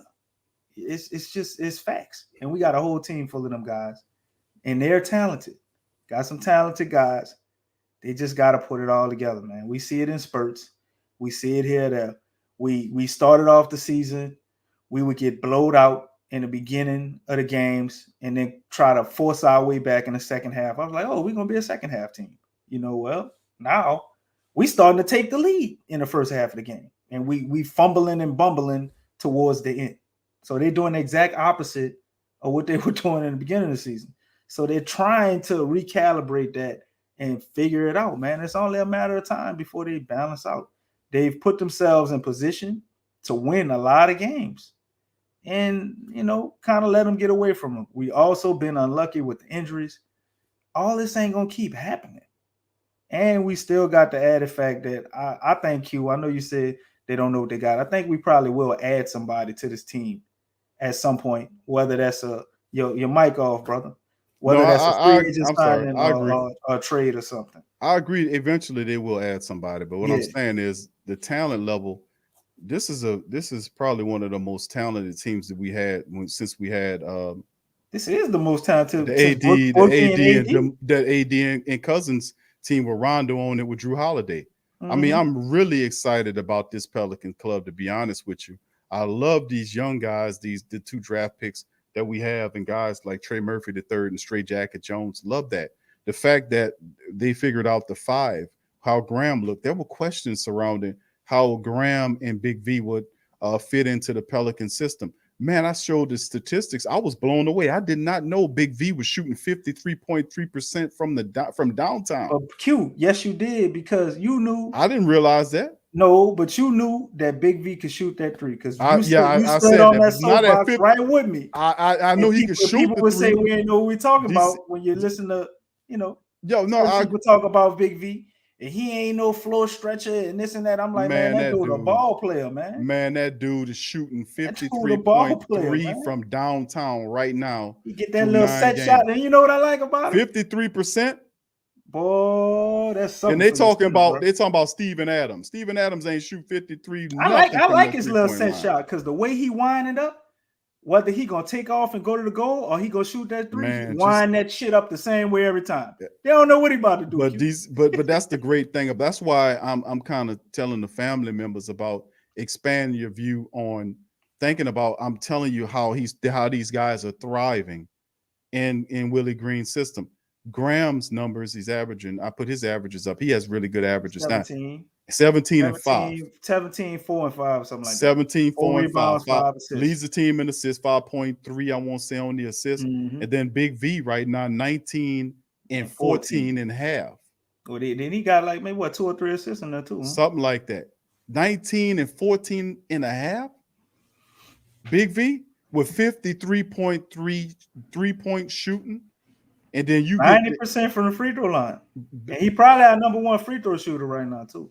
And listen, as attempts. And how about that when that ad helps out? But see, and I'm saying when you have Straight Jacket Jones, let's put Straight Jacket Jones in the mix and to know that Straight Jacket's developing defense already there, getting better. He's developing an offensive game. Remember, Straight Jacket was taking those 3-point shots. You're working on getting that offensive game going. You have to learn no offense from him. He gets it off the ground. You get it from the mud. So I mean, Straight Jacket in that mixture with Graham and Big V doing what he's doing. You add BI into it, and eventually Zion. NAW slides to the bench with KLJ and Trey Murphy III. How could you not be excited about the prospects of this club with Najee and other guys there? And I think you're right. We will eventually have somebody accentuated.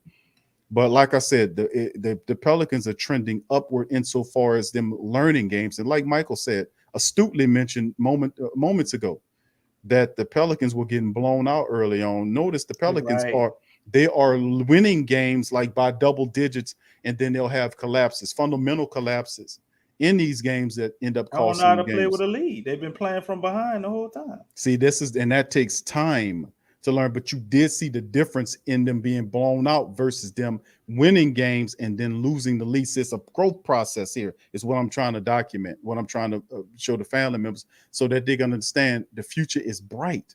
So yes, indeed, the Pelicans will be in the playoffs. We got 70 games left. We might be 1-8 and the worst team right now in the NBA as far as standings is concerned right now, but that don't mean the hill of shit right now. There's still 70-something games left to be played. We got a lot of unluck going on with the injuries, Q. We're not the only team that's going to deal with injuries. So when we get our people back and we start to get a little, better luck in that department, because I don't know what else you want to call it, as far as us having to deal with these injuries, other people got to go through this shit. Everybody deals with injuries throughout the year.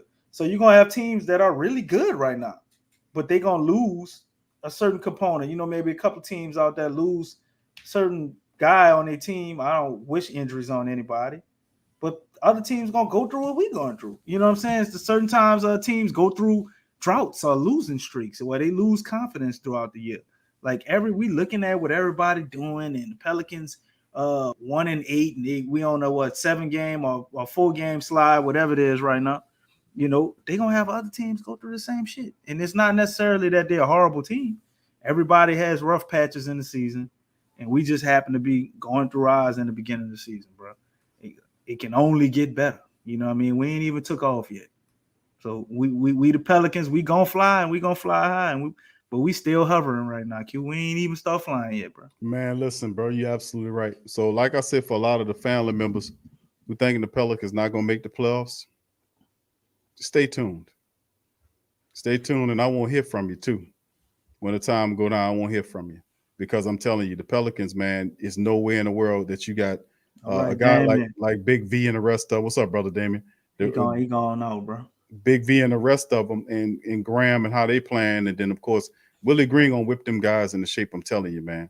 It was just right now we concentrate, we emotional because we so badly want to see them win. It's like we've tired of losing, bro. That's what it is. Way too much losing these last 3 years. It's way too much product that we got, bro. Way too much for the talent. Too much talent for all this losing we've been doing. So we got, and all that's on the back, on the pressures on the shoulders of this team to improve right now. Right now they're not able to win, but sooner or later, I promise you, they will, and they're gonna win a lot of games. Just like I said, injuries are there right now, but this team is coming, man. They're coming. We got Golden State for tomorrow, and we did the preview, so that's what we're gonna do, man. Keep your hopes up, fam. We got 70-something games. Stop listening to these people out here saying the Pelicans gonna miss the playoffs off of speculating off of 9 games. And one team it's 70-something games, man. Come on. That everybody high on, and I'm not just saying that because they're supposed to be our rivals, but Memphis. I think Memphis will cool off at some point, man. You know what I mean? Yeah. I don't think Memphis is going to be the number 2 or 3 seed. If I'm wrong, I'm wrong. But I just don't see it. They're going to start losing some games at some point. You know what I mean? Yeah, I'm not buying the Memphis stuff. I'm not buying it. I'm not so sure about Dallas either. I know Luka going to get you so much, but I don't think Dallas is going to be huge overachievers. We see Pelicans going to put that's on the wrong color, Dre. You know? Dre, that's the wrong color, bro. That's green. I want to say, bro. They silver. The airheads. That's great. That's great. Is it gray? Is that gray? That's great, dog. Oh, I'm tripping. On my monitor, it looked like green. Nah, man, they great. But man, I forgot what I was saying with that comment. But like a lot of teams, man, not a lot of teams, but some teams they're overachieving right now. You know what I mean? And everybody has that point in the season, bro, where stuff get real. They reach the tough parts of their schedule. It's many different variables. So we got a lot to look forward to. We got a lot to look forward to. You got Jackson Hayes, the paratrooper's gonna be coming out towards the middle of the season. He gonna be jumping and floating and shit. But wrong coach, Devereaux. Wrong coach, and Stan Van Gundy. We had a talent. That's not a surprise though, bro. You know, like I know that the Pelicans should have made the playoffs the last 3 years. What stopped the Pelicans from making the playoffs last year? Zion getting hurt. Well, I mean that, and the fact that you had poor coaching. Everybody got hurt too. You got with Elvin Gentry. You know what that time it was. Stan Van Gundy. He was pissing off the players. Wasn't talking, blaming them, throwing them up under the bus. I mean, we finally got a coach, man. We knew that this team the talent is a playoff worthy talent team, and in many ways the administration and coaching staff was getting in the way of these guys' development. Well, it took them 3 times before they finally got it right. They finally got a coach that knows how to motivate players, talk to players, and do stuff like that. You know what I'm saying? So I mean, we finally got a talent. Trey Murphy III and one of the family members was saying, "Q, I just don't see the talent y'all talking about." So you don't see talent in Straight Jacket Jones and what he was doing, how he locking up people, how he play his defense, and how he bring. You don't see the potential and talent of. You don't even have to have a grand imagination to see that BI is playing at all-star level over the last several seasons. When Zion Williamson was in there, he was breaking all kind of records. It was the highest scoring duo in the league. I'm saying, like to forget that, man. Look at the statistics we'll be showing with Big V shooting 53% from downtown right now, averaging 19 and 14. They starting to mention Herb Jones with the defensive rookies of the year and stuff. Right, you got paying attention. Trey Murphy the third, you think he gonna struggle forever? His offensive game will eventually. He's super talented. It's coming along. So, like I'm saying, I don't know how I can, present it to you. Don't forget Graham, Terrence. Where you see what I'm talking about, brother Terrence. I don't know how I can express it even more than that, bro. I mean, you got to put the film on some of these guys and understand that this is not a finished product. Let's just say it like that. This is not a finished product. What you see them going through right now, they're going through lumps and bumps right now, trying to figure out how to win. They were getting blown out at first. Now they are in the games, but then they're losing the games because they're not finishing the games. You see what I'm saying? So it's all a process. You see the effort there. You see them fighting even when they're losing until the clock strikes 0. They're still in there fighting. They still, it's like it's a difference when you watching the team just giving up. Oh, these guys just not playing. You see them in there, they're just making these fundamental errors. Even like I mentioned with the free throws over the last several games, the Pelicans are shooting in the high 90s. I mean, the high 80s into the 90s, shooting the free throws. So, I mean, it's an improvement you see at an incremental level. It's not a glaring a thing like I showed you about the 53.3% shooting by Big V. I was shocked by that because I know he was shooting high. I didn't know he was at over 53, shooting 53%. But like I said, bro, I don't know how to present it to you more than that. You can't be fooled by 1-8 right now and that we tied up, the Pelicans are just bad. Yeah, they're not good right now, but this is not a finished product. This is not a finished product. And when eventually they'll get their troops back together. And when they get healthy, you think they're going to still look like that? I mean, so like, I don't know how you feel about Willie Green, but I'm saying Willie Green he's a good coach. He's the type of coach they need. He's not a guy to get in their way. He's a really good communicator. And the best thing is he's a good motivator. When these guys are down, he knows how to speak to them to get them upright. He knows how to do the right things, bro. So I don't know if I can show you more than that. Now, I'm not trying to sell tickets for the Pelicans. I'm not affiliated with the Pelicans in any business sense. I am not. So I don't get any affiliate deals, but that's just my squad, and I know it's y'all squad too. But I'm just telling you the real deal. I have no agenda. This is my truth and what I'm seeing based on watching all of these games, based on previous years. I'm like, yeah, I like what I'm seeing right here. But I think we got finally, after all of this dysfunction, we got the right mixture of players and talent to make some moves. But right now we're not seeing it because they're still learning it. And if you listen to the post game, when Willie Green comes out there, he talks about it, but he don't throw nobody under the bus. Even when the worst losses, they lose together, bro. Even that within itself is plus. Van Gundy was getting out there last year throwing them under the bus. And then he said, I'm not trying to throw somebody under the bus. And then throw him under the bus. Ass under the bus. So Willie's not doing that. Willie is going out there and he's taking the punches from the press. He's taking it all upon himself like a good coach is supposed to do. And you don't think they notice that? Guys. I'm just saying, bro, it's different. Even the smallest, minute differences from previous administrations, I noticed them. I noticed how the players are responding to him. And I'm saying they're trending upwards, even though the record might not indicate that, but I'm saying there is a lot of growth there. So, that's what I'm saying. So I hope you see what I was saying. Yeah, if you ain't see it, Q, he gonna see it, man, because it's just a matter of time. It's a matter of time. DC, you're gonna get all these guys together soon. That's what I'm trying to tell you. 70 games left in the season, fam. We talking like the season 70. over. I hear people saying we should tank for the number one pick and all. Why? You got 70 games left. People are crazy, bro. Man, people have to stop doing that, man. Because listen, it's 70 games left to go in the season.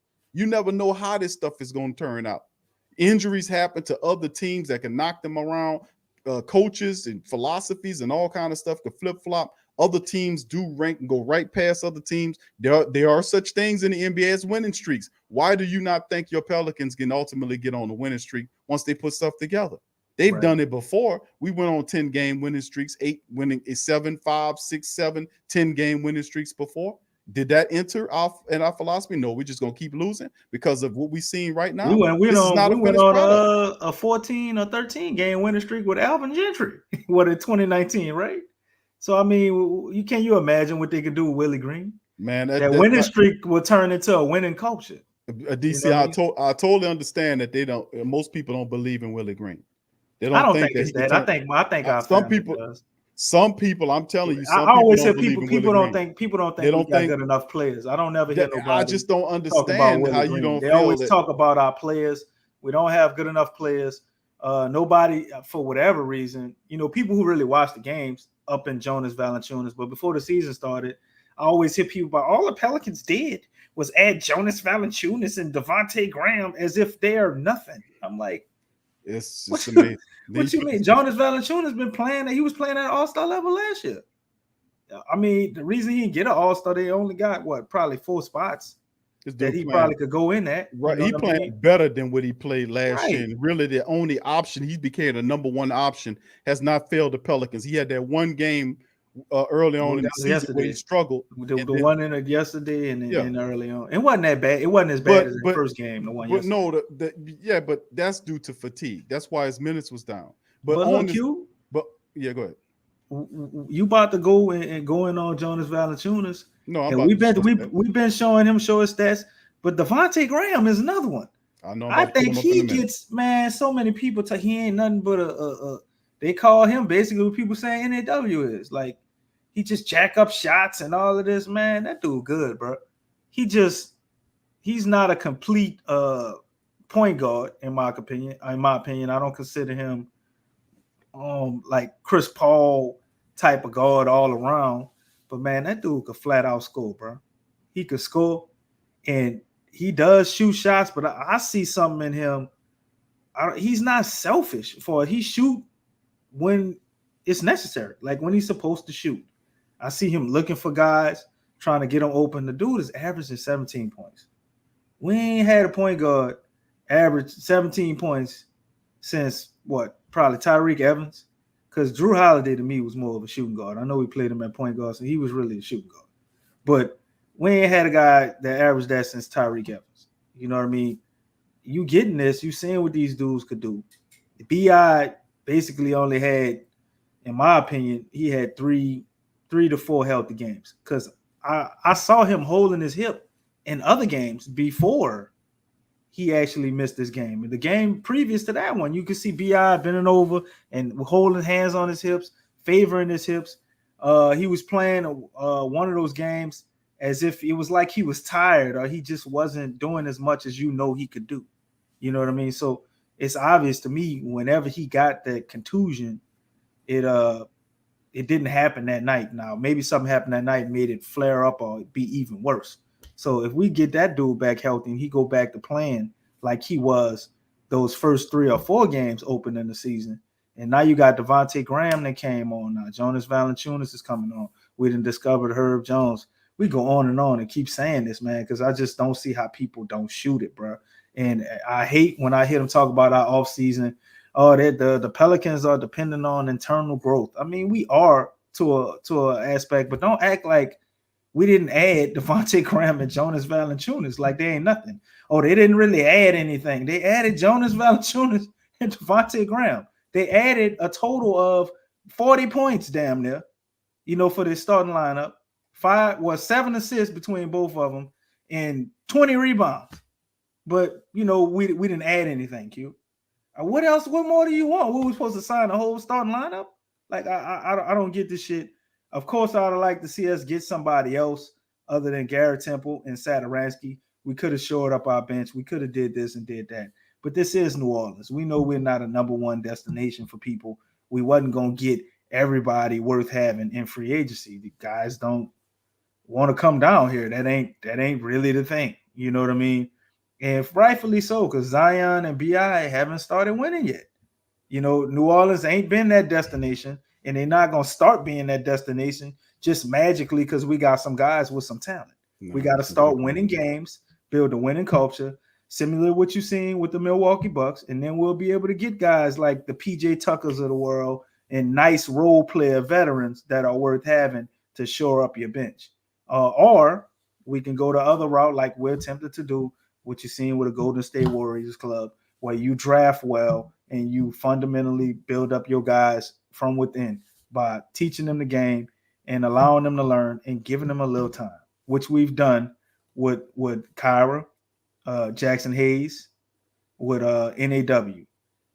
They ain't playing great, but you see peaks and valleys with them. They can only get better. Josh Hart is another guy, 10 points, 2 assists per game. Josh Hart is shooting 35% from three-point line. Now, that don't sound like that. Oh, that's league average. Well, Josh Hart was shooting about 30% or 32 for the other 2 seasons. So he obviously has stepped it up. He got paid, said he won't be here, and he seems to be showing it with his play so far right now. You know what I mean? He can only get better, in my opinion, too. He's only been back, this is his 3rd game back from injury. He missed some games to start the season, so he still ain't in full season form, bro.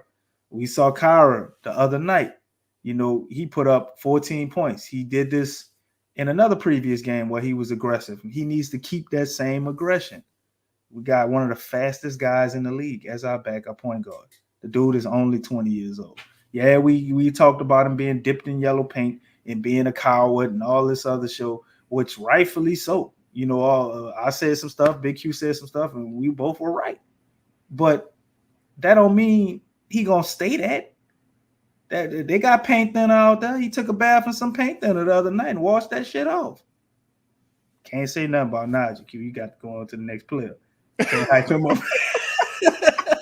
Broke up the whole damn rhythm with him. You pulled him up. You fucked up the rhythm. Najee been playing bad. I would love to see the Najee I saw in the summer league. Obviously Najee, he ain't our most talented guy, but he does possess talent. Najee got a nice little crossover dribble. I think he depends on that too much. Needs add another move or two. He can finish around the rim. He's very physical, hard nosed when he gets to the basket, not scared of contact. I thought he would shoot better than 10% from 3-point line, but he hasn't taken a lot of shots. So, rightfully so. But hopefully he can get stuff together and he can go take a bath for some goddamn paint thinner and dip all that yellow off of him. we be selling the yellow Najes around this bitch, They got the yellow Najes, the yellow Najes, you know what I mean? But Garrett Temple is another guy you pulled up, man. I mean, we dogged Garrett Temple to begin the year, Q. These last 3, maybe about 3 games. I mean, we had a game where we had what was it, 17 steals? Mm-hmm. You know what I mean? In that game where we had 17 steals, Mr. Garrett Temple, as Q called him, the Temple of Doom, and you ain't heard him calling him that in the last 3 games because Garrett Temple in that game had 4 steals and 2 blocks. He the sacred Temple now. Right. The man he's living up to what they said he was as far as being that voice in the locker room, and he's starting to show it on the floor. I mean, he like 34 years old, so I don't expect him to play amazing as if maybe what we had to try to expect out of him last night playing 34 minutes. But a guy to come out there and give you 19 minutes, that boy played 19 minutes, man, gave you 4 steals and 2 blocks and about 9 points. He's starting to hit his 3-point shots, man. This guy isn't as bad as, we was ragging on him during the preseason in the beginning of the season. He's starting to turn it around and become more of what you expected him to be. A guy you could depend on for about 6 or 7 points a night and play hard-nosed defense, knows where to be, where everybody else is supposed to be, and is part of that veteran leadership. Even though I see him make some mistakes sometimes, Garrett Temple is the guy they trust with the ball. When Kyra get nervous, they put him out there and have him run the offense. Stuff is coming together, man. I see a lot of positives with this team. We just need to see them consistently, Q. And that's really all it is. They doing stuff. They need to do it consistently. Yeah, Michael Shivers, Kyra dunked on Tristan Thompson the other night. Yep. And Jackson Hayes has produced a nice pair of shoes called the Air Hayes Parachuters. Paratroopers. I can't, but Birdman came on here and did an excellent job. I messed that up. But this guy, look at what he's doing right now. We clowning him today because it's his turn. And I don't think Jackson's going to continue to play at this horrible level. He's already losing his minutes. Billy Herman Gomez is another guy that's going to come in and he's going to be productive. But Jackson Hayes eventually going to get mad like he do every damn year. And he going to come in and start giving us something, bro. Especially when you get a guy like B.I. back. He was obviously playing better with B.I. out there because it wasn't as much attention on him. You know what I'm saying? He don't have a package, no post moves. He can't really create any offense himself. Nope. So if we got a defense that don't really have to watch anybody for the most part, other than JV, and they got to make sure Devontae Graham don't get wide open. Well, you take JV out, put Jackson Hayes out there. Like who's the guy that they feel like they got to lock down? This Devontae Graham is a major threat to score, so they got to watch him. Jackson Hayes, they ain't about to be doing all them rim runs and all that, man. Them people got their defense set up. Yeah, they ain't got nobody to pull nothing away from where he can get wide open. He's not an excellent cutter. He can run the floor. But other than that, if we're not playing in transition, doing a lot of running, and he's blowing by somebody, he don't really have that clear path to score. And when we do that, he gets to the guy where he got one guy. He going up there with two hands trying to shoot like this right in front of the goal, putting the ball all out there. And they fouling him and blocking it. He can't even finish around the basket. You can't dunk on everybody. To be a great finisher, you got to have somewhat of a layup package. So he got to work on some stuff, man. But when you got somebody who pulled gravity away from him, like a Zion or a BI, and they doubling them guys, I'm sure you could toss it up to Jackson Hayes and he can get that alley. But we don't have that luxury right now. So the last few games, he's looked horrible. Not setting screens properly. It's a lot of stuff he got to learn. But he going to learn it. You know why? Because as long as he don't know, Billy Herman Gomez going to be out there. Until they start seeing more of that in practice, which I'm sure he will do. Because when he gets his minutes cut, for whatever reason, he seems to get this regained focus. You know what I mean? He gets enlightened once they bench his ass. He gets motivated. He take that parachute off once he get benched. And he come back out and he'd be a Jackson Hayes, a guy you see who we like to forget that went out in the game and had 7 blocks. And I think it was 10 rebounds and 12 points or something like that he did last year. Yeah. We were like, wow, you get to see the potential of what he could be. And we ain't really high on no goddamn potential. You need to show us talent and skill. It's your 3. But you see it, what he could get to. Well, his sticking point is defense, and he hadn't been there defensively. I mean, he looks lost, and that makes his game look even worse because really he's a rim running, alley-oop catching, defensive-minded big who's not playing any defense, who can't, like you said, he can't create shots for himself. He can't hit a 12 to 14, 15-foot mid-range shot. He's trying to jack up threes, and I just showed you his 3-point percentage is a laughable 16.7%. How many shot though? He shouldn't shoot none is my point, DC. How many mid-range shots do he take? None. 0. Why? Because you can't be looking at the 3 if you can't hit a mid-range shot. Come on. You got to graduate to the 3-point. He ain't taking no mid-range shots. He ain't taking no mid-range shots. He shouldn't be taking 3-point shots. If you can't hit mid-range shots, come on. He needs to develop a mid-range shots game because if he has nobody's going to guard Jackson Hayes in that area. He'll have an opportunity to turn face up and knock a shot down. Okay, how does he okay, Q, when they run, what is that? I think they call it horns or whatever, and they're doing the dribble handoffs and all of that. How does he progress to that area where he takes the mid-range? Because obviously he's nervous as hell for some reason, but he ain't dribble into the paint. But he would dribble the ball up court if you get a rebound with no problem. Yeah, but if you get there, he got a block. He got a mental block. I don't understand, bro. Yeah, because that's when he won't dribble in 3 feet and take that little shot. It's a standing, like you've seen it several times throughout the matchup against the Sacramento Kings. They'll pass him the ball. He's standing there looking for somebody to pass the ball to after KLJ threw him the ball. And instead of doing that, turn face up and hit the shot. The guy was 5 feet away from him. You think that got something to do with confidence? He can't hit it. He can't hit the shot. I've seen him hit some of them shots last. DC, listen, bro. Wait. I'm about to ask you a question, and you can go ahead and add on to that. No, you ain't answer. You just saying a bunch of stuff, and then you gonna say your question on the back of it. No, go ahead. Okay, I'm not. You think any of that? Put your damn eyes down, bro. Stop that shit. You think any of that got to do with the 0.5 system? I mean, confidence is obviously at play, but you're supposed to pass, shoot, or drive in 0.5. And if he's trying to execute the offense, he get the ball, he's like, 0.5. No, man. I maybe, but I what I'm seeing based on he look a little more flooded than usual. He didn't have no reservations about taking that 3-point shot. When he pull up and take those shots, he'd Well, they stare told down. him. They told him. I'm sure they told him to take that shot. Q. I hear you, bro. Because but I'm last saying, game he got the ball there, and he was doing all this dumbass shit, trying to guard the ball, and nobody guarding him. no, He trying to pass it, and that's he what wide open now. I'm trying to And tell they you. probably yelled from the that side, shoot it, shoot it, and he if- finally shot it. It's a mid-range shot that he needs to develop because he'll get that shot in these games. Catch and shoot up, pull up. I'm saying he's standing there. He sets a screen for somebody. Remember this? What happened with KLJ? I remember. I'm giving you one example, and it happened a couple of times in several games where Jackson Hayes is standing there with the ball in the mid-range area with the ball, looking for somebody to pass it to. If he turns face-ups, he has a 14, 15, or 13-foot or 12-foot jumper in that range that he could pull up and knock that shot down. The guy wasn't even on him. Nobody's guarding him because ain't no need to. If Jackson Hayes is that far out, he self-check. I don't need to guard him out there. I know he don't have no shot. So I'm gonna play back around. Pull it in 4 to 5 feet and just take the shot. Take the shot.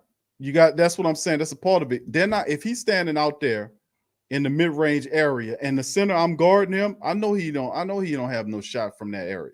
So I'm gonna lay back off here and watch to see if somebody come into my area or if I need to go over here to help out somebody there. This guy is self-check from that area. They know that. So I'm saying that's a part of his offensive repertoire he needs to develop. He needs a mid-range shot. The hell with the three-point shot. He needs a mid-range shot. He need an individual spot. He needs a mid-range shot. offense. I don't care where it is. He needs a mid-range shot in that area. Wherever you want to place him at. He needs Something other than the alley-oop and him running and trying to dunk. Yeah, because fast break. Because look what McGee did when JaVale McGee played him or any other skilled big. Now McGee they back off of him and start roaming. Right, Roman, leave him there. He's neutralized. You right. self-check, man. Nothing. And then the thing that's hurting Jackson is that he's not playing any good defense right now. And like the brother did make, and that's another great point there by Ray. Ree says that he sets the weakest picks. You got to stand. He come there and touch the guy and back away. No, you don't even touch him sometimes. He be ready to roll. He trying to roll and get a dunk. Dude, no. That's not you fundamental. Ain't gonna get the dunk every time. Set your goddamn pick because you might free the man up for a three-point shot or easy look if you set the pick correctly. Stop trying to roam to get an alley-oop. No, man. About no screen assist, Q. No, you got to stop that though. That's what I'm saying. It's many parts. That's why Billy Hernan Gomez is going to take his minutes because Billy will set that pick. Billy would. Billy would. Slow as shit, but he gonna do it. He will set that pick and do it right. He will turn from the mid-range area and knock that shot down.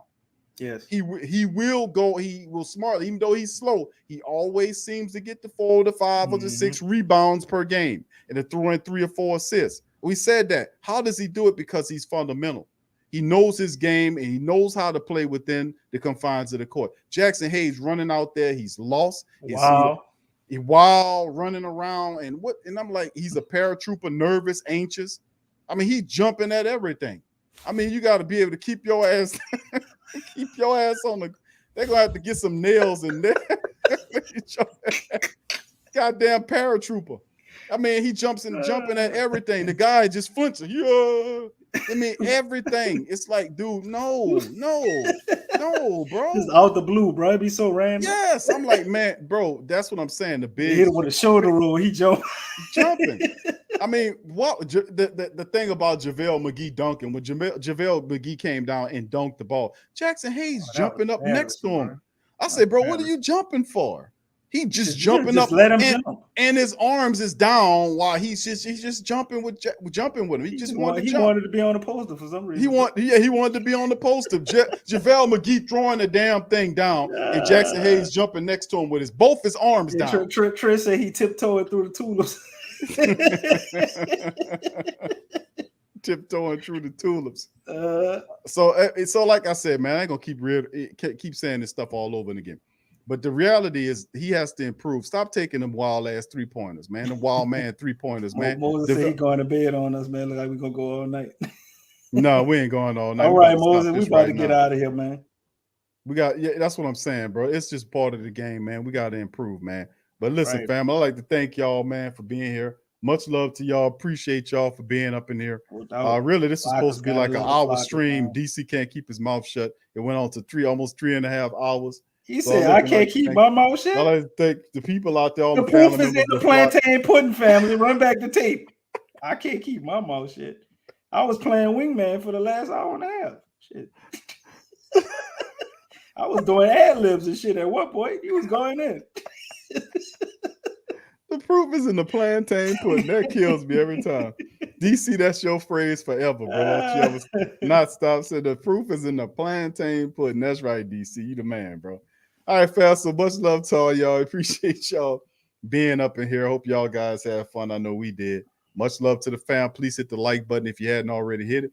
Subscribe if you're not a subscriber to the Pelican Post Game Report. Please subscribe. And above all, please feel free to share the show links in your social media feed with other Pelicans family members. It helps out the stream. So much love to you guys. We'll see you again on Friday's rendition of the Pelican Post Game Report. We'll see you guys on Friday when we recap the Pelican matchup with the Golden State Warriors. We'll open up the phone lines for our family members so they can chime in. Cover that win. That's right, against them. So much love to y'all. Pelicans gonna fly over them Warriors. And we're gonna drop some shit on them too. So with that being said, thank you, Joggy. Appreciate you, bro. Appreciate you, brother Joggy. Thank you for your super chat, my friend. Appreciate y'all. Thank y'all as well, man, for a win tomorrow. Thank y'all, man. And we're gonna see y'all tomorrow on next Pelican Post Game Report. Go Pels. Go Pels.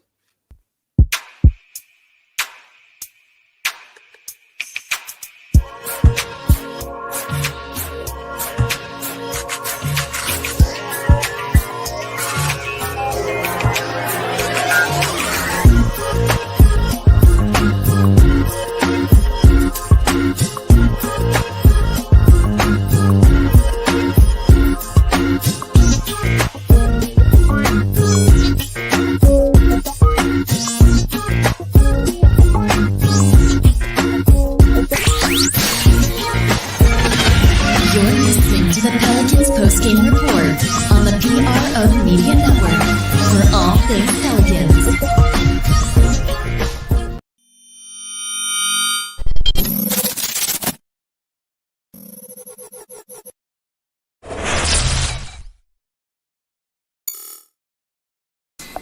TheWhoThatDaily.com. That's right, TheWhoThatDaily.com. Your one-stop shop for everything New Orleans Saints, New Orleans Pelicans, LSU Tigers, even the top flight boxing news. So if you're a Who That and you're looking for a place to stay up on your team, TheWhoThatDaily.com is your site. TheWhoThatDaily.com for the sport Who That.